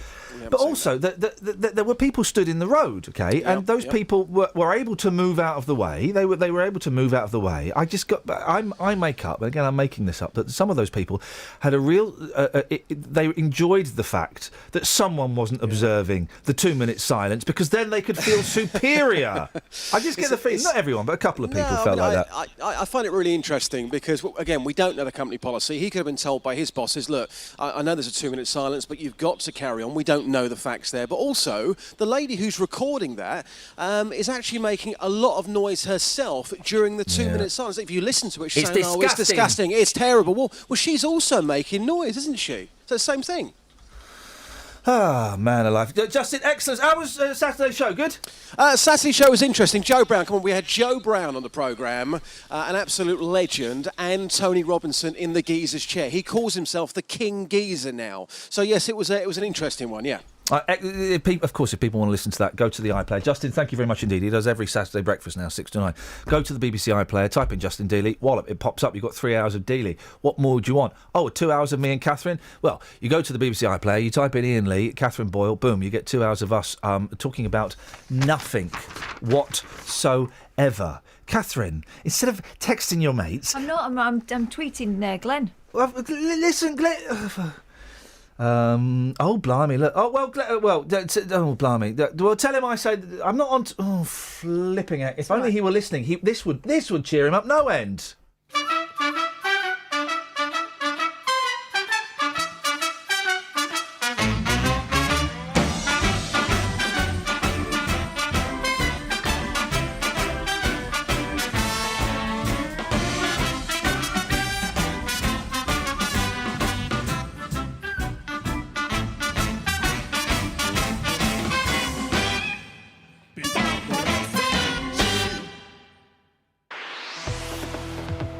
Travel news for beds, cards and bugs. BBC Three Counties Radio. There are delays on the A40 into London from the Denham roundabout at the M40 towards the North Circular Road at the Hanger Lane Gyratory. In Watford, St Albans Road's closed partially blocked in both directions because of a building fire between the Bushy Mill Lane and Balmoral Road. And the A5 in Dunstable is very slow southbound from the A505 towards Brewers Hill Road. That's because of the roadworks there. It's also still very busy on the M1 southbound from junction 10 for Luton Airport to 9 for Redbourne. And the A1M is busy northbound at junction 6 for Welwyn Garden City. Samantha Braff, BBC Three Counties Radio. Thank you very much indeed. Glenn's not very well, it turns out. I still don't understand. I don't want to, he can't listen to us because he's in hospital. He's got a tumour. He's not very well. All right, I'm wishing the best of luck. But he can't hear us, so we can say what we want. How can he tweet but not listen to us? I mean, he's either committed to the cause or he's not committed. He's got a phone. You can listen to us on the phone. Some serious questions need answering. This guy's a absolute chance.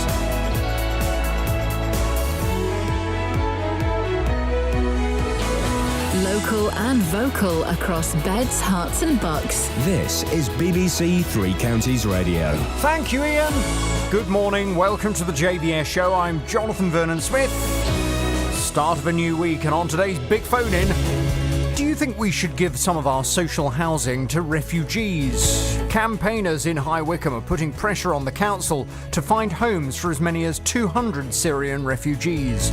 John Bagina is chair of Wycombe 38 Degrees. This morning he's told BBC Three Counties Radio he accepts there are many local people on the housing waiting list, but he argues they're waiting for the perfect house, whereas refugees are in greater danger and will be happy just to have a roof over their heads. He suggested refugees could be sheltered in scout huts, out-of-use offices, churches, mosques and military barracks until they find their feet, a job and their own housing. Well, this morning I want to hear your reaction to this. Do you think we should give some of our social housing to refugees?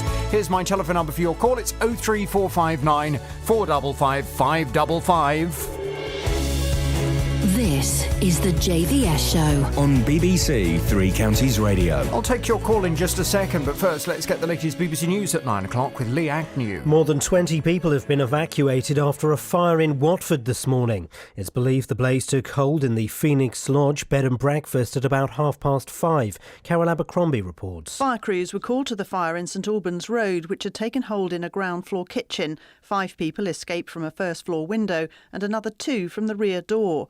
10 people have been given first aid at the scene. An investigation will be carried out this morning to determine the cause. EasyJet is planning to fly another plane out to Sharm el-Sheikh today to rescue holidaymakers stuck in the Egyptian resort. The Luton-based airline says it still has more than 2,500 passengers who've been unable to return home. Meanwhile, the Foreign Secretary Philip Hammond has warned that airport security around the world may have to be overhauled. The travel writer Simon Calder explained what that might mean. There would be lots of intelligent stuff going on in the background, lots of high-tech solutions, but also some pretty rudimentary measures which actually already happen in some parts of the world, and they would include, for example, excluding anybody who is not a ticketed passenger, a member of staff, from getting anywhere near an airport. Community groups and religious leaders in High Wycombe have signed a statement urging the council to start accepting Syrian refugees. It calls on the council to play its part in accepting an appropriate number as soon as practically possible.